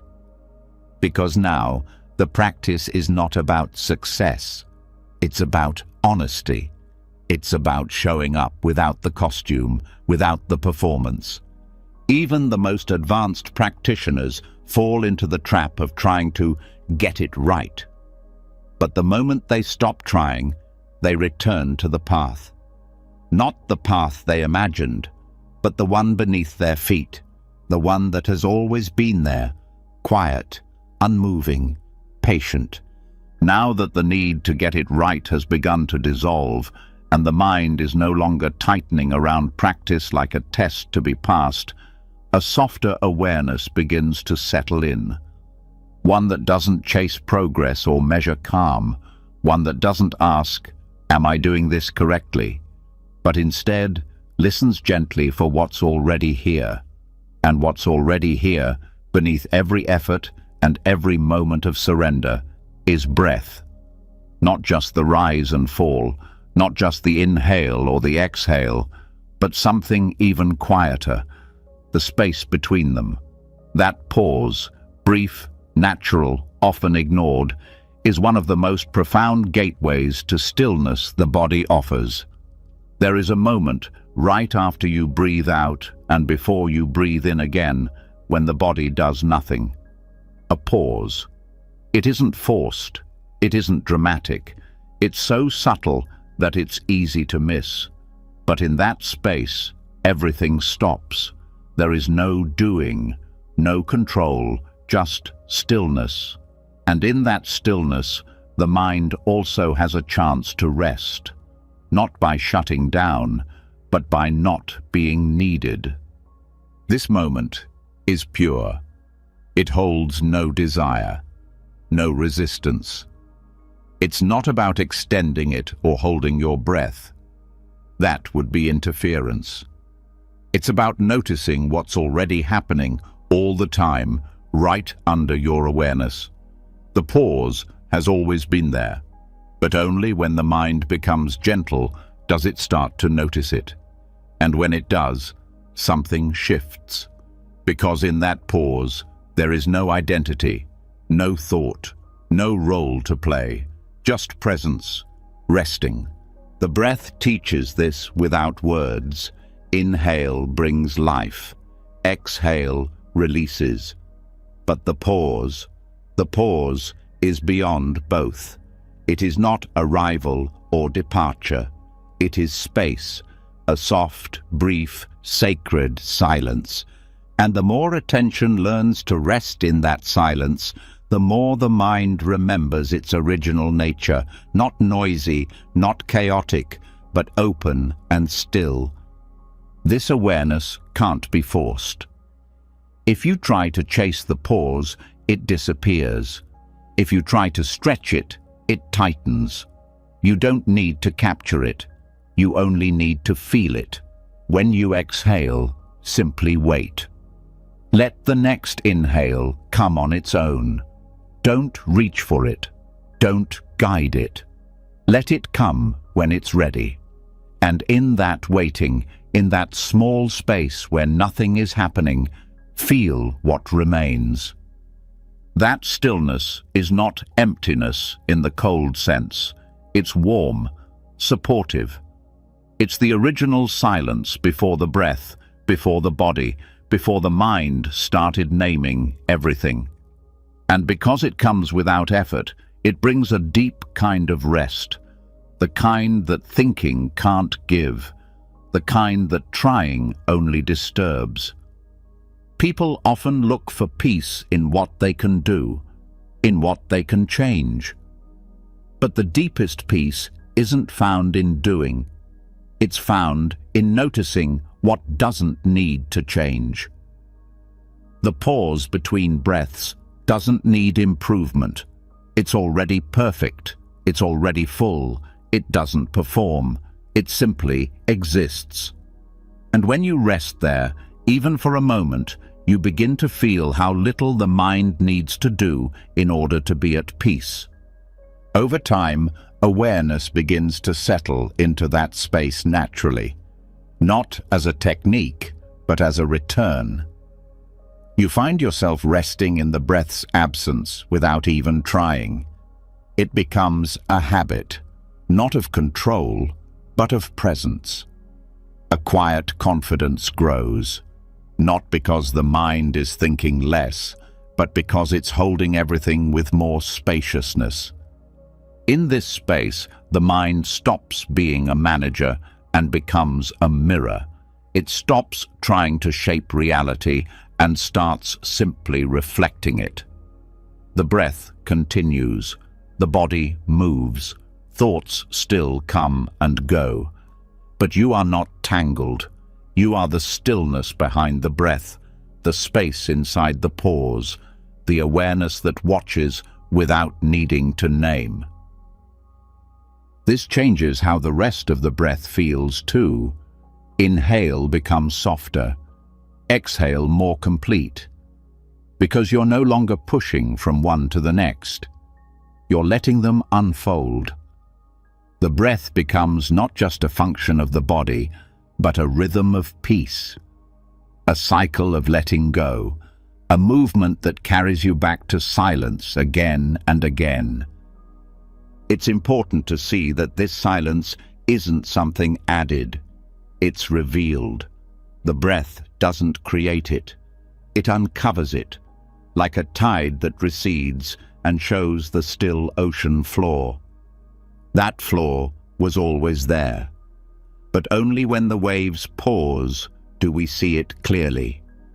That clarity begins to bleed into everything, not just in meditation, but in walking, speaking, listening. You start to notice pauses between thoughts, between words, between moments. And each one becomes an invitation, not to do more, but to be still. The world is not short on noise, but it is starving for pauses, for space, for moments when nothing needs to be said, nothing needs to be explained. The breath's pause is your teacher in this. It shows that silence is not a threat, it's a return, a home that was never gone, just covered by sound. This is why the pause matters so deeply, not because it's long or dramatic, but because it's real. It's untouched. In that moment, you are not your story. You are not your plans. You are not your doubts. You are simply here, alive, aware, free from the mind's grip. Let yourself rest in that more often, not by force, but by invitation. When you exhale, feel what's left behind. Don't rush to inhale. Wait. Trust. Let the breath return on its own. And while it does, feel the ground of being that never left you. Feel how, in that pause, nothing is missing. You might start to notice that peace is not an experience. It's a background, one that is always here, revealed most clearly in the absence of activity, in the space between one thing and another. The pause is not a gap between breaths. It is the breath's source, its silence, its soul.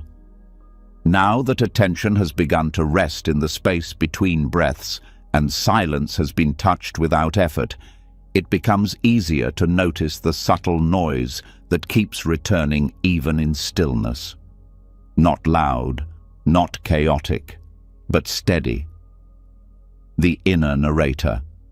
That quiet, continuous voice inside the mind that labels every moment, judges every feeling, explains every detail. It talks while you're eating. It comments while you're meditating. It even whispers during peace. It doesn't stop because no one ever questions its authority. But that voice is not the self. It's not truth. It's just habit. And it can be seen. And when it's seen clearly, it can go quiet. The inner narrator is one of the last masks of mental attachment. It doesn't sound aggressive. It sounds helpful, innocent, even wise. This is a good moment. That thought was unnecessary.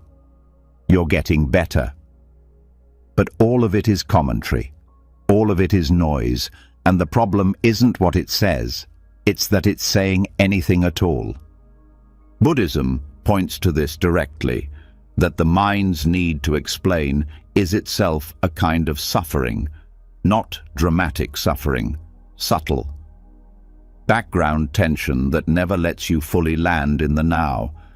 Because even when things are quiet, the narrator keeps narrating the quiet.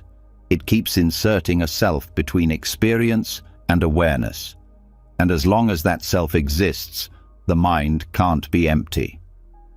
This isn't about judging the narrator, it's about understanding its purpose. The mind narrates because it believes it has to. It believes life must be understood, interpreted, labeled. But what if none of that is necessary? What if life, in its raw form, doesn't need explanation? What if the sky doesn't need to be called blue, the feeling named calm, the silence translated into meaning? The first step in softening the narrator is noticing it. Noticing how quickly it comments on everything, how it gives feedback on your breath, how it evaluates your practice, how it turns even stillness into a story. This is good. Keep going. Or, you lost it. Try again.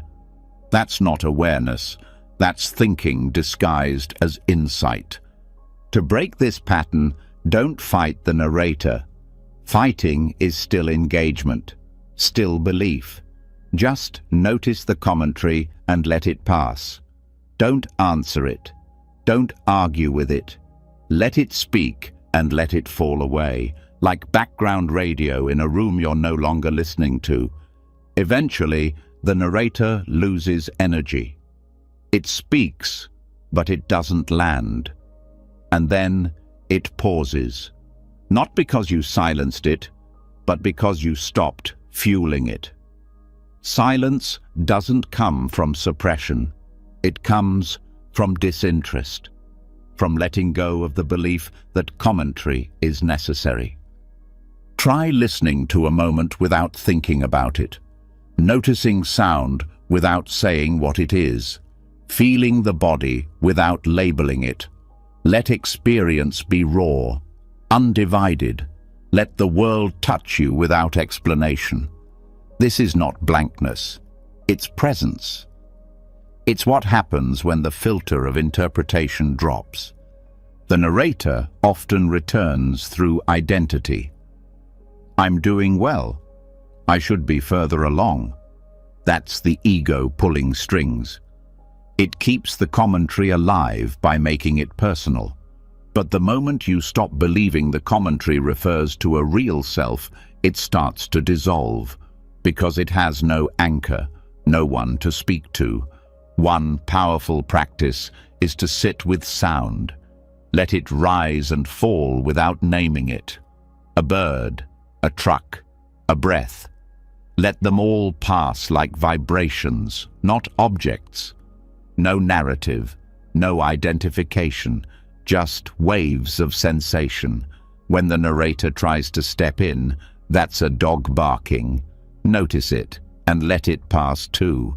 You don't need to say what you hear to experience it. The same applies to emotion. Feel sadness without calling it sadness. Don't narrate its meaning. Don't measure its depth. Just stay with the sensation. Let it rise, let it fall. The moment you name it, you create distance. But if you remain with the raw feeling, the narrator has no role to play. This is what makes the practice so powerful.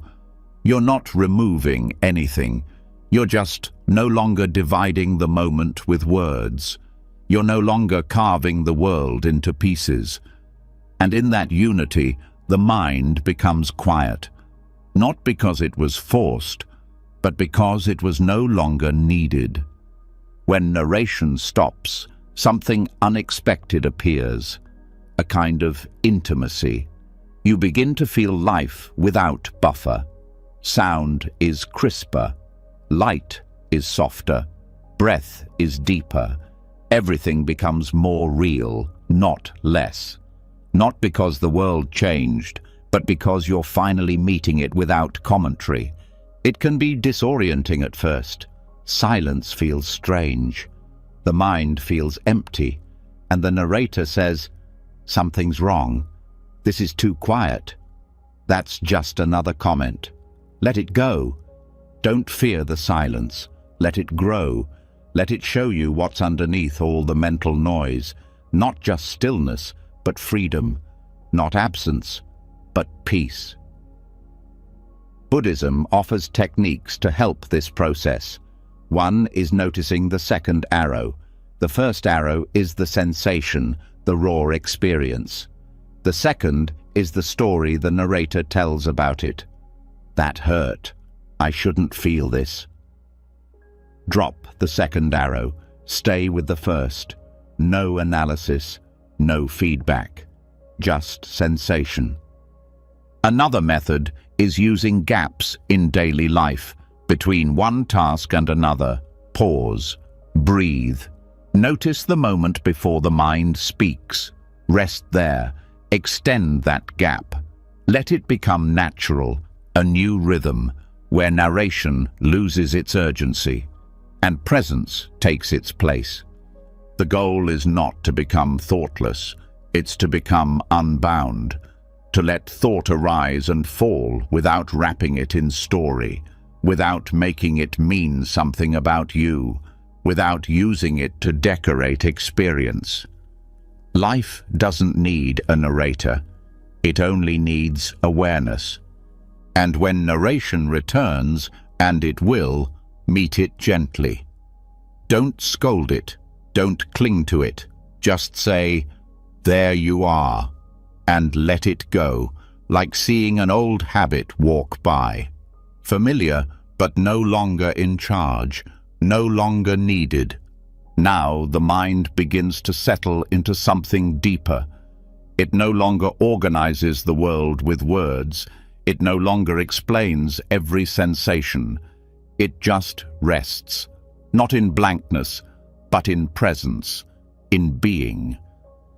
Now that the inner narrator has begun to quiet, and the need to interpret every experience has been exposed for what it is, a reflex, not a necessity, the mind begins to taste a silence that doesn't depend on understanding.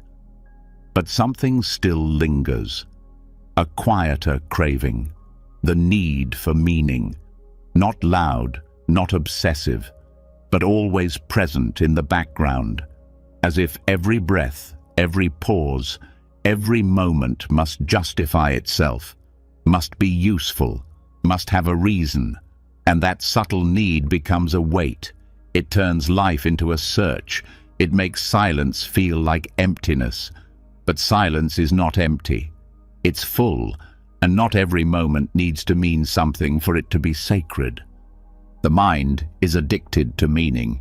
It wants to extract value from everything, to turn stillness into progress, to turn rest into insight. Even spiritual practice becomes another project. What did I learn from this? What's the deeper truth here? How does this help me grow? But these questions, repeated often enough, become noise. Because not everything needs to teach. Not everything needs to serve a purpose. Some moments are whole simply because they exist. This is difficult for the thinking mind to accept. It believes life should be a series of steps.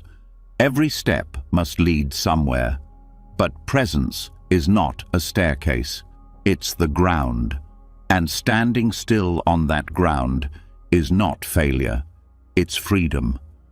A moment of wind on the skin doesn't need to be inspiring. A breath doesn't need to be profound. A pause doesn't need a lesson. And when the mind stops demanding meaning, peace floods in. Not because something new was found, but because something old was released. This is the sacred uselessness the teachings speak of. A state where the moment is allowed to be itself, free from the pressure to explain, to improve, to produce. In this space, the heart begins to relax, the mind stops measuring, and the present is no longer a tool, it's a home. Buddhism never demands that life always be useful. In fact, it points to the opposite, that the deepest truths arise when we stop chasing them, that the most nourishing peace comes when we stop needing to achieve. Meditation itself is an act of sacred uselessness. You sit, you breathe, and nothing needs to happen, and that nothing is enough. The compulsion to understand everything creates mental clutter, because understanding is not always available. Some feelings have no name. Some moments resist explanation. Some experiences don't carry lessons. And trying to find meaning where there is none only makes the silence feel broken. But silence doesn't need to speak. It doesn't need to validate itself. It doesn't need to give you something in return. It gives by being. And when the mind stops asking, "Why is this here?" it begins to rest in what's here, and what's here is always enough. This shift is subtle but powerful. It turns the ordinary into the sacred, not because of what it means, but because it's seen without interference. A tree is no longer a metaphor, it's just a tree. The sound of rain is no longer symbolic, it's just sound. And in that rawness, something deeper is touched. Not knowledge, not wisdom, but presence. The more the mind lets go of meaning, the more it discovers simplicity. And simplicity is where peace lives, not in answers, but in the absence of the question, not in understanding, but in freedom from needing to understand. Try walking without interpreting. Let each step be just a step. Don't think about what it means. Don't look for insight. Just feel the rhythm, the contact with the earth. Let the walk be pointless. And in that pointlessness, notice how the mind softens, how the breath deepens, how the pressure to get somewhere vanishes. This is not about giving up meaning entirely. It's about letting it arrive when it wants to, not when it's demanded. Real meaning cannot be forced. It arises naturally, like a breeze, like laughter. It shows up when the space is open, not when the mind is clinging. Even in conversation, the need to make every word matter creates pressure. But when you speak without trying to say something profound, the heart begins to speak instead. And when you listen without trying to decode, the other person becomes more than their words. They become presence, and presence always speaks louder than meaning. Letting go of this need brings a different kind of clarity, the kind that doesn't solve problems, but makes them irrelevant. Because when you're no longer trying to extract value, you begin to feel value in what already is. The value of sitting with nothing. The value of a moment that doesn't move. The value of just being here without any justification. This is sacred because it returns you to what cannot be measured. Not everything needs to have a result. Not every breath needs to lead to insight. Sometimes, the most peaceful experience is the one that gives you nothing, no realization, no lesson, no transformation, just space. And in that space, healing happens, not because something was fixed, but because the need to fix dissolved. The nervous system stops bracing, the thoughts stop spinning, the heart stops performing, and you are left with presence, quiet, unassuming, whole. This is not something the world teaches. The world teaches value through utility, worth through contribution. Even rest must be productive. But the Dharma points elsewhere. It points to the lotus that blooms in still water, to the breath that flows for no reason, to the silence that gives everything by giving nothing. Let yourself taste that now. Sit, breathe. Let the moment arrive without a message. Let it be free of insight, free of depth, free of progress. And in that freedom, feel what opens. A space where meaning is no longer needed, where you are no longer a seeker, just presence, just awareness, just now. And when the mind returns with its questions, what was that for? What did I gain? Smile gently. Let the questions pass. Let the moment be untouchable. Let it rest in its own sacred uselessness. Because some of the most beautiful moments in life are the ones that don't teach, don't change, don't improve. They just are. And when you allow them to be as they are, without reaching, without squeezing meaning from them, you begin to see that peace has never been hidden. It's only been masked by your attempts to define it. Now that the urge to find meaning in every breath has been softened, and the heart has begun to rest in moments that offer no lesson, another form of inner noise begins to show its face more clearly. A mental habit so common it often goes unnoticed. Judgment. Not dramatic condemnation, not loud criticism, but the quiet, relentless reflex of forming opinions, the constant mental labeling of everything as good or bad, better or worse, helpful or wasteful. This subtle evaluation follows every step, every sound, every thought. It disguises itself as awareness, as intelligence, even as discernment. But it is noise, and that noise keeps the mind from ever truly being still. The judging mind is fast. It doesn't wait. It reacts instantly. Too loud, too slow, not enough, almost right.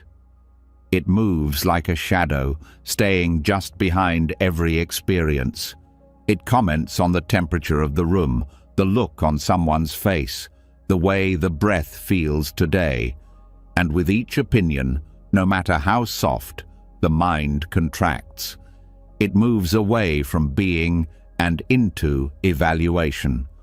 And with that movement, the silence that was beginning to grow is interrupted. Buddhist teaching is clear about this tendency. It points out that one of the most subtle forms of clinging is not to objects, not to people, not even to memories, but to opinions, to the belief that the mind's commentary is correct, that it's necessary, that you need to hold a position about every moment. But what if you don't? What if the moment doesn't need your opinion to exist? Letting go of opinions doesn't mean becoming passive. It doesn't mean losing intelligence. It means releasing the compulsive habit of mentally sorting everything into categories. When the mind is no longer trying to assign value to every second, something softer appears. Presence. A deeper kind of presence that no longer leans forward to decide, compare, or conclude. A kind of awareness that just rests, not in indifference, but in openness. This openness is not dull. It's awake, but it's quiet. It doesn't say, "This is right," or "This is wrong." It just listens, just observes. And in that observation, the world becomes simpler. Not because it's less, but because it's no longer being divided by thought. The habit of judging isn't just tiring, it's endless. The mind doesn't just judge events, it judges its own judgments. That was a stupid thing to think. I'm too reactive. I shouldn't be judging. And each layer adds another veil over the moment, another thread in the web of noise. And the only way to step out is to stop following that thread. You don't need to fix the judgments. You don't need to replace negative ones with positive ones. That's still judging. What you can do is notice. Ah, there's judgment. And then let it pass, like any other thought. You don't need to believe it. You don't need to follow it. You just need to not grab it. Even judgments that feel helpful, like "this is peaceful," can become noise when they're clung to, because the moment becomes less about peace and more about your assessment of it. You start watching the experience through the lens of preference. And preference, no matter how light, still pulls you out of presence. This doesn't mean you become numb. It means you stop dividing. The moment becomes whole again. No parts to praise, no parts to fix. Just this: the temperature of the air, the pressure in your chest, the sound in the distance, all allowed, all equal, no rankings, no labels, just life as it is.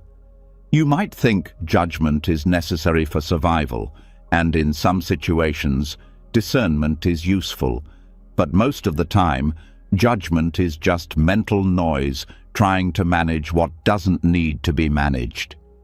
You don't need to have an opinion about every sound, every glance, every breath.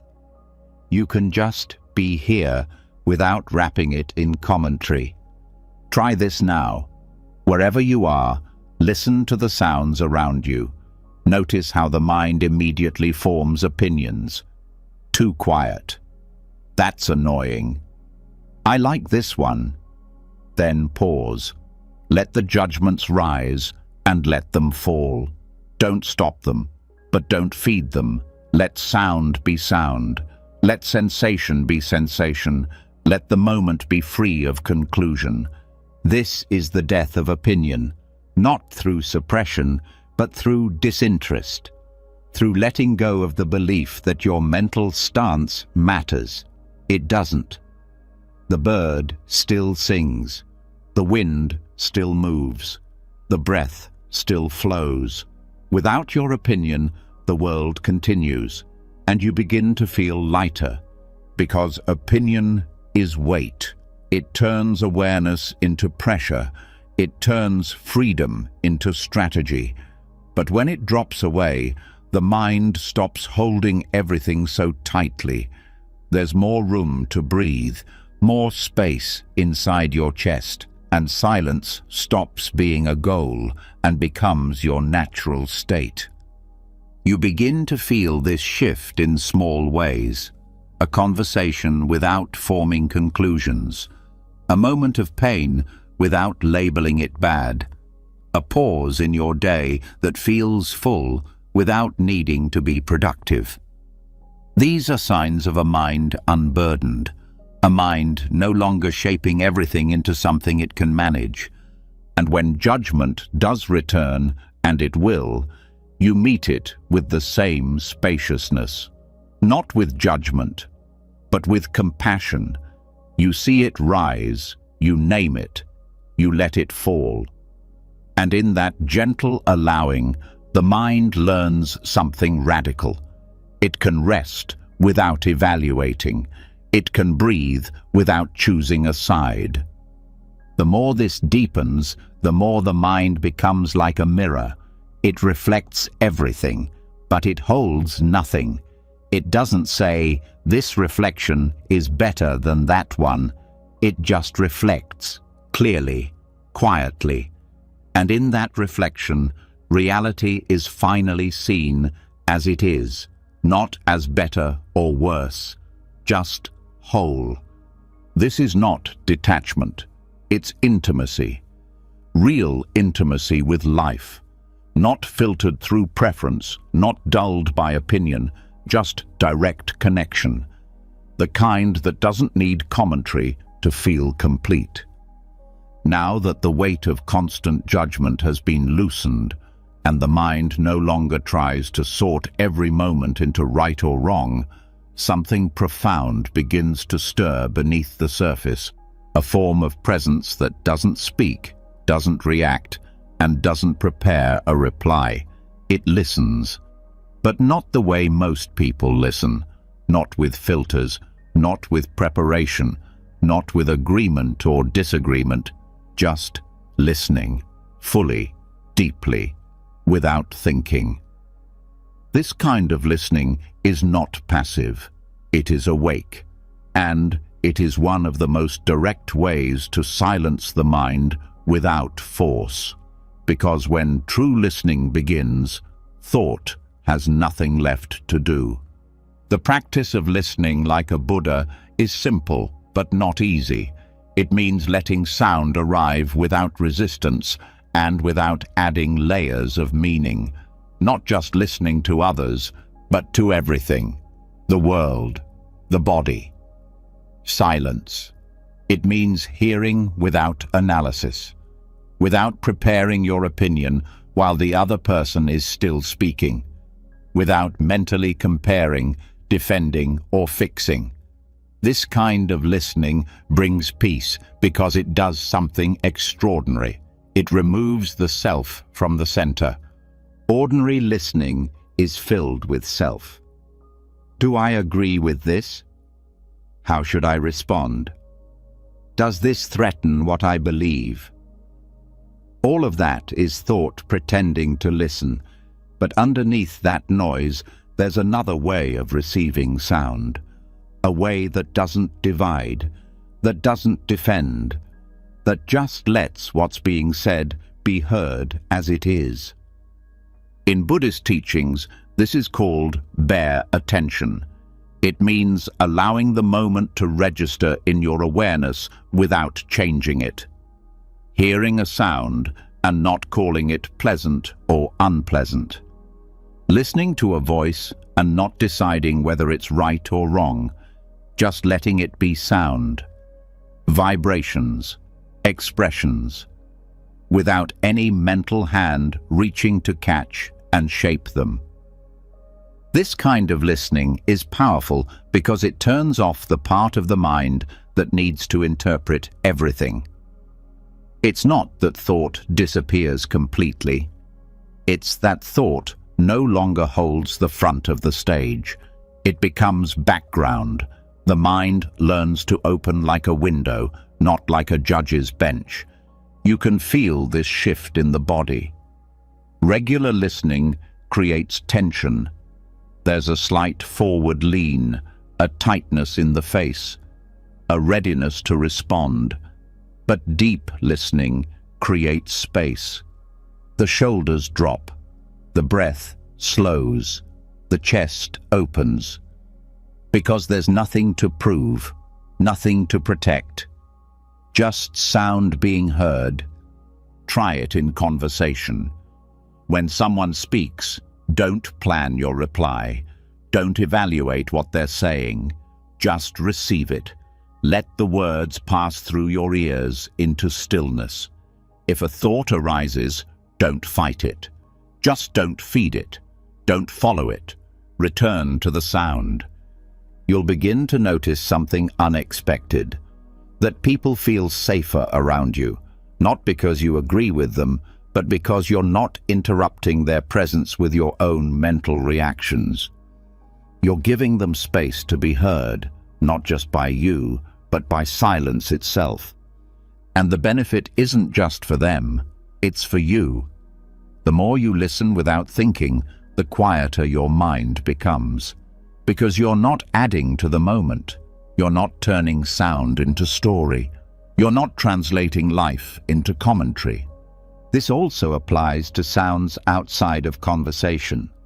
Wind, birds, distant traffic. Let these sounds reach you without naming them.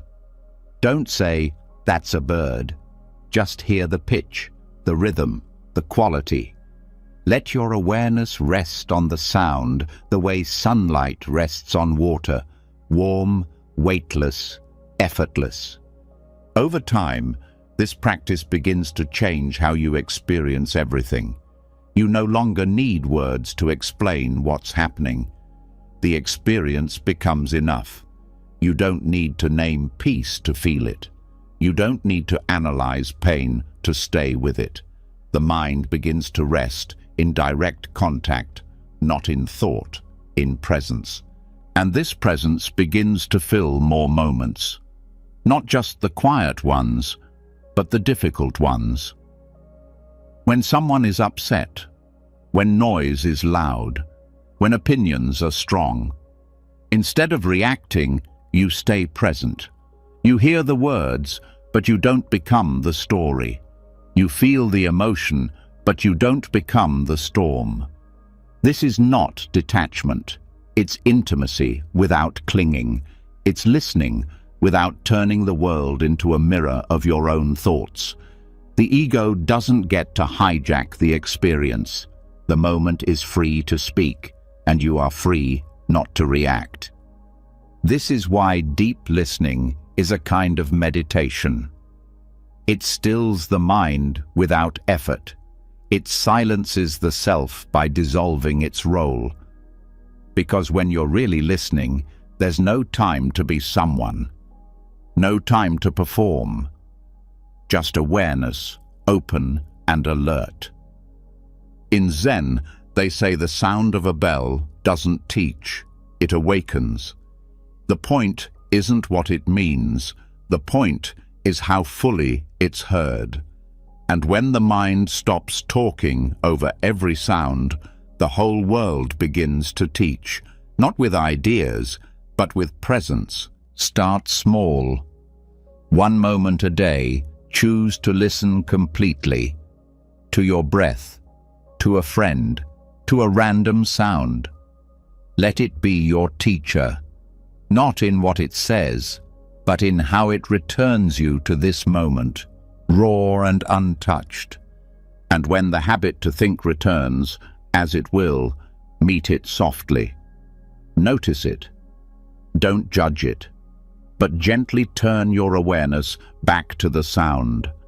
Let the world come in through your ears instead of through your thoughts. Eventually, you won't need to remember to listen. Listening will become the background. Thinking will be the interruption. And the mind will begin to understand something words could never teach. That silence is not the absence of sound. It's the absence of commentary. Now that the mind has begun to listen without reacting, and the inner commentary has started to dissolve into silence, what remains is a new kind of space, open, receptive, still. But even in this openness, the habit of thinking doesn't vanish overnight. It lingers. It finds ways to return, to sneak in through imagination, worry, memory. Yet there is a path to quiet that thinking cannot follow, a door thought cannot unlock. The body. Not the body as a concept or an object, but as direct, lived sensation. Pure, raw, wordless experience. And when awareness fully enters the body without trying to explain it, the mind falls into the background, quieted not by force, but by displacement. The mind can only hold one thing clearly at a time, When attention is rooted in thought, the body fades. But when attention returns to the body, not as something to label or control, but as something to feel, the stream of thinking weakens, not because it was pushed away, but because it was no longer needed. Awareness only has so much energy, and when that energy flows into sensation, the fuel that thoughts survive on runs out. This is the hidden power of embodiment, not just as a practice for health, but as a doorway to silence. Because the body does not think in language, it doesn't analyze, it doesn't judge, it experiences fully, instantly. And when you begin to experience alongside it rather than above it in your thoughts, the experience of peace deepens. This kind of embodiment is not about technique. It's not about scanning or relaxing or fixing posture. It's about coming home, letting attention drop out of the head and settle into the feet, the chest, the fingertips, the curve of your spine, the rise and fall of your belly. No explanation, no naming, just pure, unfiltered presence. Try sitting right now and shifting your awareness from what you're thinking to what you're physically feeling. Not what you think about the feeling, but the direct texture of it, the temperature of your hands, the subtle hum in your legs, the pull of gravity on your shoulders. And notice what happens to thought, not immediately, but gradually. It softens, it fades, it becomes like background static instead of the center of attention. This is not suppression. It's redirection. Thought is not being fought. It's being left behind, not ignored, but bypassed. Because your attention is now fully occupied by something deeper, something older, something closer to reality than any thought can ever be. In Buddhism, this is often called mindfulness of the body. But that word, mindfulness, can sometimes mislead, because this isn't about mindful thinking. It's about being so present in the body that the mind finally gets to rest, so completely inside the rhythm of breathing that thought forgets to interfere. This form of awareness is not distant. It doesn't watch from above. It doesn't float. It roots. It grounds. It spreads from the soles of your feet into the bones of your spine, from the breath in your lungs to the beat in your chest. This isn't mystical, it's practical. The most direct way to unplug from overthinking is to plug into sensation, and the more you rest in the body without trying to use it, the more the body reveals itself as alive, as intelligent, as naturally still. You begin to feel the pulse of presence, not as an idea, but as a vibration, a hum that doesn't ask questions, that doesn't need answers, that just is. This kind of embodiment brings a humility to practice, because the body doesn't care how spiritual you are. It doesn't ask whether you're enlightened. It only asks that you show up, that you feel, that you let go of trying to understand and finally allow yourself to be. When you're in the body fully, the mind stops narrating, because there's no space left for commentary, and the stillness you were chasing begins to reveal itself as the natural state of being that was always there, hidden behind a wall of thoughts you didn't even realize you were listening to. You start to walk differently, not trying to walk better, just more aware. Your steps slow, your muscles soften, the ground feels more real, because your attention is now in your feet, not your plans. You're no longer walking to get somewhere, you're walking to feel the act of walking. Even eating becomes different. The taste, the texture, the warmth. When the mind isn't analyzing every bite, the food becomes more alive, more satisfying. Not because it changed, but because your relationship with the moment did. And when pain arises, which it will, you stay with it, not to fix it, not to name it, just to feel it. Let it burn, let it pulse, let it speak through sensation instead of thought, and notice how it changes, how it moves, how it dissolves without your intervention. The body knows how to release. It just needs the mind to get out of the way. Over time, you begin to feel that the body itself is a temple of silence. Not because it's always comfortable, but because it doesn't talk, it doesn't spin, it doesn't divide the world into concepts. It just feels. And that feeling, when met fully, becomes the end of mental noise. This is why monks sweep floors slowly, why they eat in silence, why they walk without distraction. Not because those actions are holy, but because they keep awareness in the body. Because every action becomes a meditation when it's embodied, when it's lived, not just thought about. And the more this happens, the more thought begins to retreat. It stops trying to help. It stops trying to add meaning, because it realizes it's not needed here. The body is enough. The breath is enough. The moment in its raw sensation is enough. And that's where true quiet begins. Not in a thoughtless sky, but in the ground beneath your feet. In the hands you're using to wash a cup. In the neck you feel stretching as you lie down. In the spine that holds you upright as you breathe. Every cell of your body becomes a doorway to peace. Not later, not with practice, right now. Now that awareness has settled deeply into the body and thought has lost its grip through direct, wordless sensation, the silence begins to feel more stable, more natural. But just as the mind starts to rest, another disturbance quietly slips in, more subtle than noise, more refined than distraction. A craving, not for objects, not for pleasure, but for stillness itself. The desire to stay in peace, to maintain emptiness, to keep the quiet going.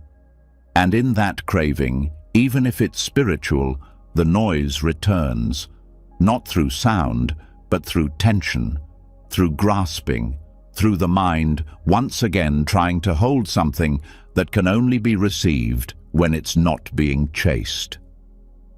This is one of the last illusions on the path to true emptiness, the belief that silence can be possessed. That stillness is something to achieve and keep. But the very act of wanting to be calm is what disturbs calmness. It turns peace into a goal, and the mind, even if it no longer thinks about the past or the future, now starts thinking about being peaceful. That too is thought. That too is a disturbance. Buddhism speaks clearly about this. Craving is not only about desire for pleasure or escape. It includes craving for spiritual states, craving for clarity, craving for insight, and most dangerously, craving for peace. Because this craving wears the robe of wisdom, it hides behind noble intentions. But it still clenches, it still reaches, it still says, "This moment is not enough. I must get somewhere better." And that very idea cuts you off from the place you're trying to reach. Real stillness doesn't respond to pressure. It cannot be manipulated. It arrives naturally when nothing is being added to the moment, when there is no more grasping, when awareness stops chasing and starts resting. This craving can show up in many forms. I was peaceful earlier, why not now? If I breathe deeper, maybe I'll feel stillness again. This practice was working yesterday. All of these are thoughts wearing the mask of care, but underneath they are demands, quiet ones, but demands nonetheless. To move beyond this, the mind must learn how to truly rest, not just in the absence of thoughts, but in the absence of wanting anything from this moment. Not even the desire to stay free of desire. Let the moment be hollow. Let it be plain. Let it be nothing special. This is where true peace waits. You don't have to push away the craving. That would just create another layer of resistance. You don't have to analyze it. You don't have to fix it. You just have to see it clearly, to feel it when it arises. That tightening in the chest, that subtle expectation, that small inner push to keep the silence alive. And when you see it, don't react. Don't get involved. Let it be there. Let it rise and fall, and through your non-engagement, it will weaken. Every time the mind says, hold on to this peace, respond with stillness, not by agreeing, not by arguing, just by letting that thought pass like a leaf on a river. The river doesn't stop for a leaf, and your presence doesn't have to stop for craving. This is how silence deepens, not when it's held tightly, but when it's allowed to come and go like breath. It's not your job to protect peace. Peace does not need protection. It only needs space. It only needs the absence of pressure. The more you relax your grip, the more you notice that peace is not fragile. It doesn't shatter when thought returns. It doesn't disappear because craving appeared. It waits, beneath it all, ready to be seen again once the mind lets go of trying to own it. Try sitting now with no goal, no technique, no expectation. Don't chase stillness. Don't create calm. Just be. And when thoughts rise, let them. When restlessness stirs, feel it. When silence fades, accept it, all of it. This is not failure. This is the path. And in that openness, the strange paradox appears. Stillness is strongest when you don't care if it's there. When you stop craving it, it comes. When you stop needing it to stay, it settles. Like water that stops rippling the moment nothing touches it. You begin to trust the silence, not because it's always present in the way you expect, but because you realize it's always underneath. It's not lost. It's only temporarily hidden by the mind's reaching. And when reaching stops, the silence is already here. Even in daily life, this craving shows up. A moment of peace during a walk, followed by the mind saying, "Don't lose this." And then it's gone. Not because peace vanished, but because the craving replaced it. Wanting it too much became the very thing that blocked it. Freedom comes when you stop trying to arrange the moment, when you let go of your ideas about what peace should feel like, how it should last, what it should deliver. Peace doesn't deliver anything. It's not a gift. It's not a transaction. It's a return, a remembering, and it requires nothing. The deepest peace is not the result of a successful practice. It's what's left when practice is no longer needed. When you stop meditating to get somewhere and start meditating because there's nowhere else to be. This is what the old Zen masters meant when they said, "When you seek it, you lose it." The seeking is the very act that creates distance. But when you stop, when you truly stop, not out of apathy, but out of trust, then it arrives, quietly, gently, without announcement. And it doesn't stay because you earned it. It stays because you stopped asking it to. You stopped performing for it. You stopped needing it to reward you. Let yourself be ordinary. Let your practice be plain. Let this moment be simple. If peace arises, let it. If it doesn't, let that too. Don't wait for silence.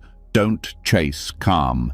Sit in the middle of whatever is happening and let it all be enough.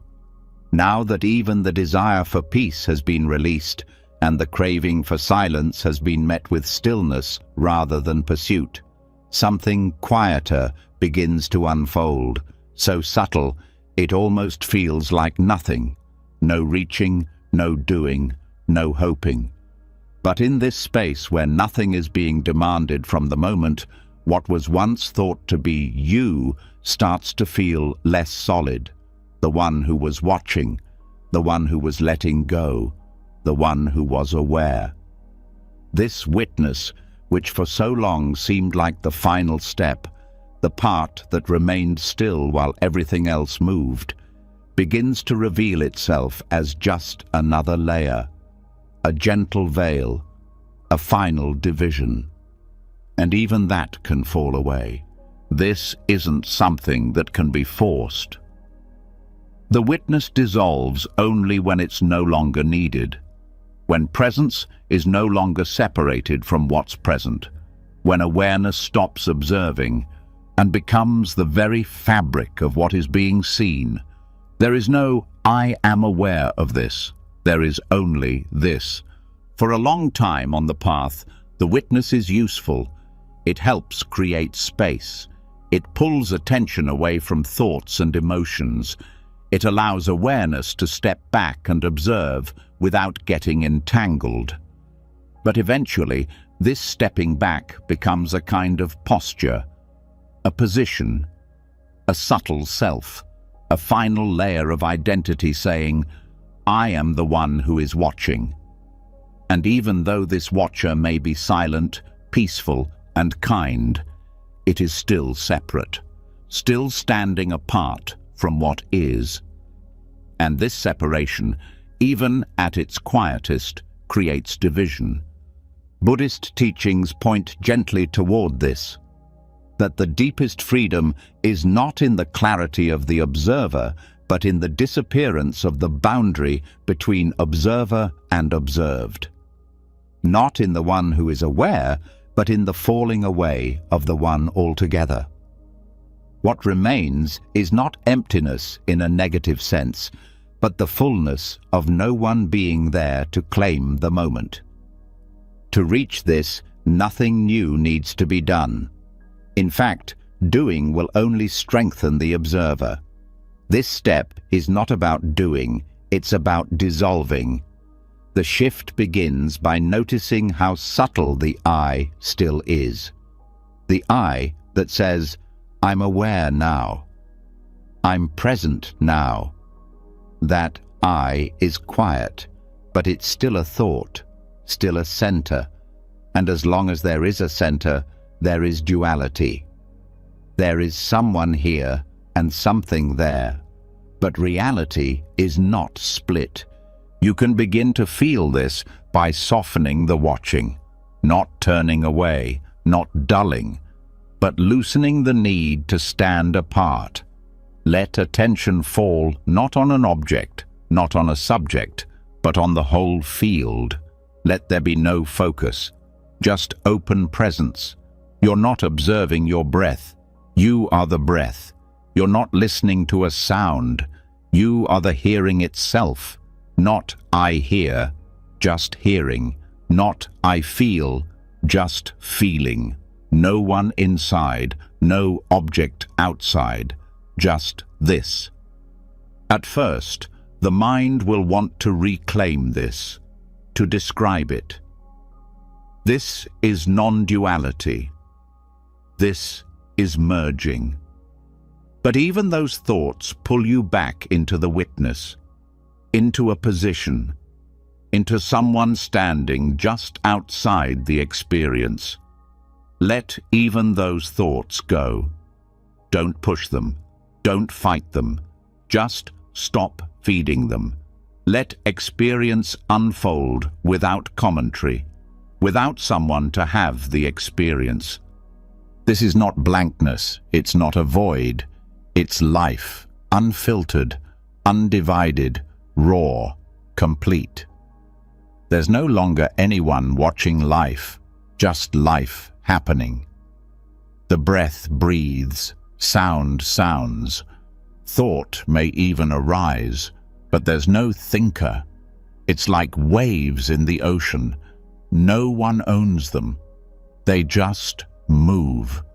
And in this, the sense of self quietly vanishes. And when the self is gone, silence deepens beyond anything effort could create. Because silence is no longer something you're in. It's what you are. Not a silence between things. A silence that includes all things, even movement, even sensation, even thought, but without ownership, without center, just unfolding, just being.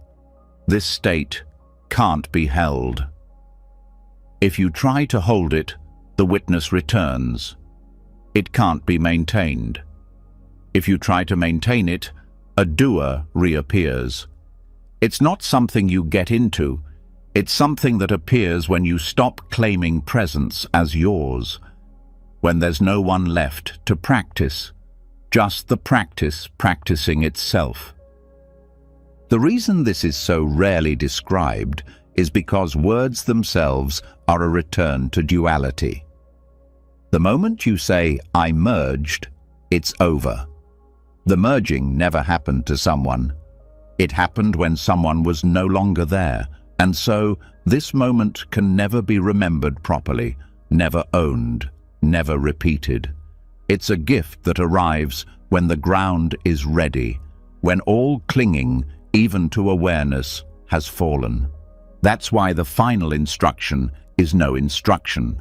Just be, not as a someone who is being, just being. Let what's seen be seen, let what's felt be felt, and let the boundary fall away.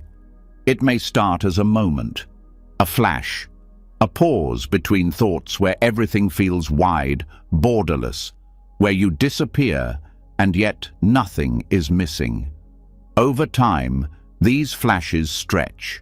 They last longer, until presence without position becomes the new normal. And the sense of a watcher seems strange, like a game you used to play. Even when the witness returns, and it will, there's no need to resist. Just see it. Don't fight it. Don't follow it. Let it fade like mist in sunlight. The more softly you allow it to appear and dissolve, the more natural the shift becomes. And when the shift stabilizes, life continues, but it feels different, simpler, lighter. There's no one holding it all, no self protecting a story, no one trying to get it right. Just this, just now, and that's enough. Not because you chose to make it enough, but because there's no one left who needs more. This is the end of the journey, not a destination, but a disappearance. The mind no longer tries to escape itself, because there's no longer a self to escape. What remains is pure presence, not yours, not mine, just what is. And in that presence, peace doesn't come and go.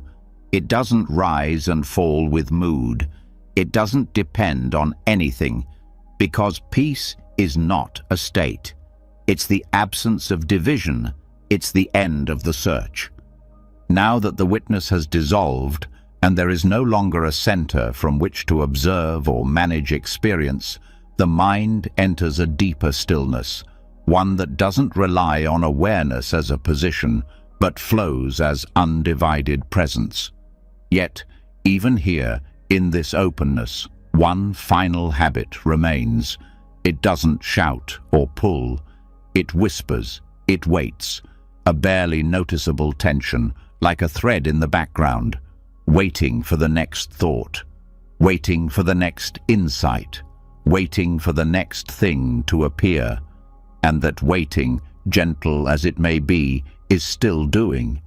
It is still a form of reaching. And that reaching keeps the mind from completely falling into rest. This anticipation is subtle. It's not the kind that anxiously hopes or nervously plans. It's more refined, more spiritual in disguise. It's the quiet scan for what comes next. The mental posture that leans forward just slightly, ready to catch whatever arises. Even after the self has been seen through, even after thought has softened and awareness has dropped all commentary, there can still be this readiness, a low hum of mental preparation, and as long as it remains, the mind cannot fully let go. In Buddhist language, this is still grasping, not for objects or stories or identity, but for continuity, for the next moment of experience. It's the mind trying to stay in control by staying aware of what's coming. But true awareness doesn't anticipate. It doesn't wait for the next moment to begin. It is the space that allows all moments without reaching for them. This is where the deepest surrender begins, not of effort, but of expectation. The expectation that something will happen. That thought will return. That silence must be maintained. That awareness should stay awake. Even this is too much. Even this is extra. Surrendering the next thought doesn't mean trying to stop it. It means giving up the need to be ready for it.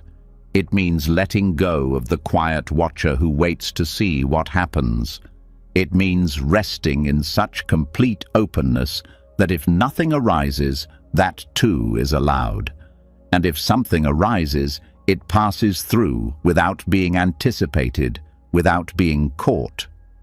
You can feel this habit if you sit still enough. There's a tension in the center of the forehead, a slight forward tilt in attention, a readiness to register whatever appears. Drop it. Let attention fall back. Not onto anything, just let it fall. Let it dissolve into the field.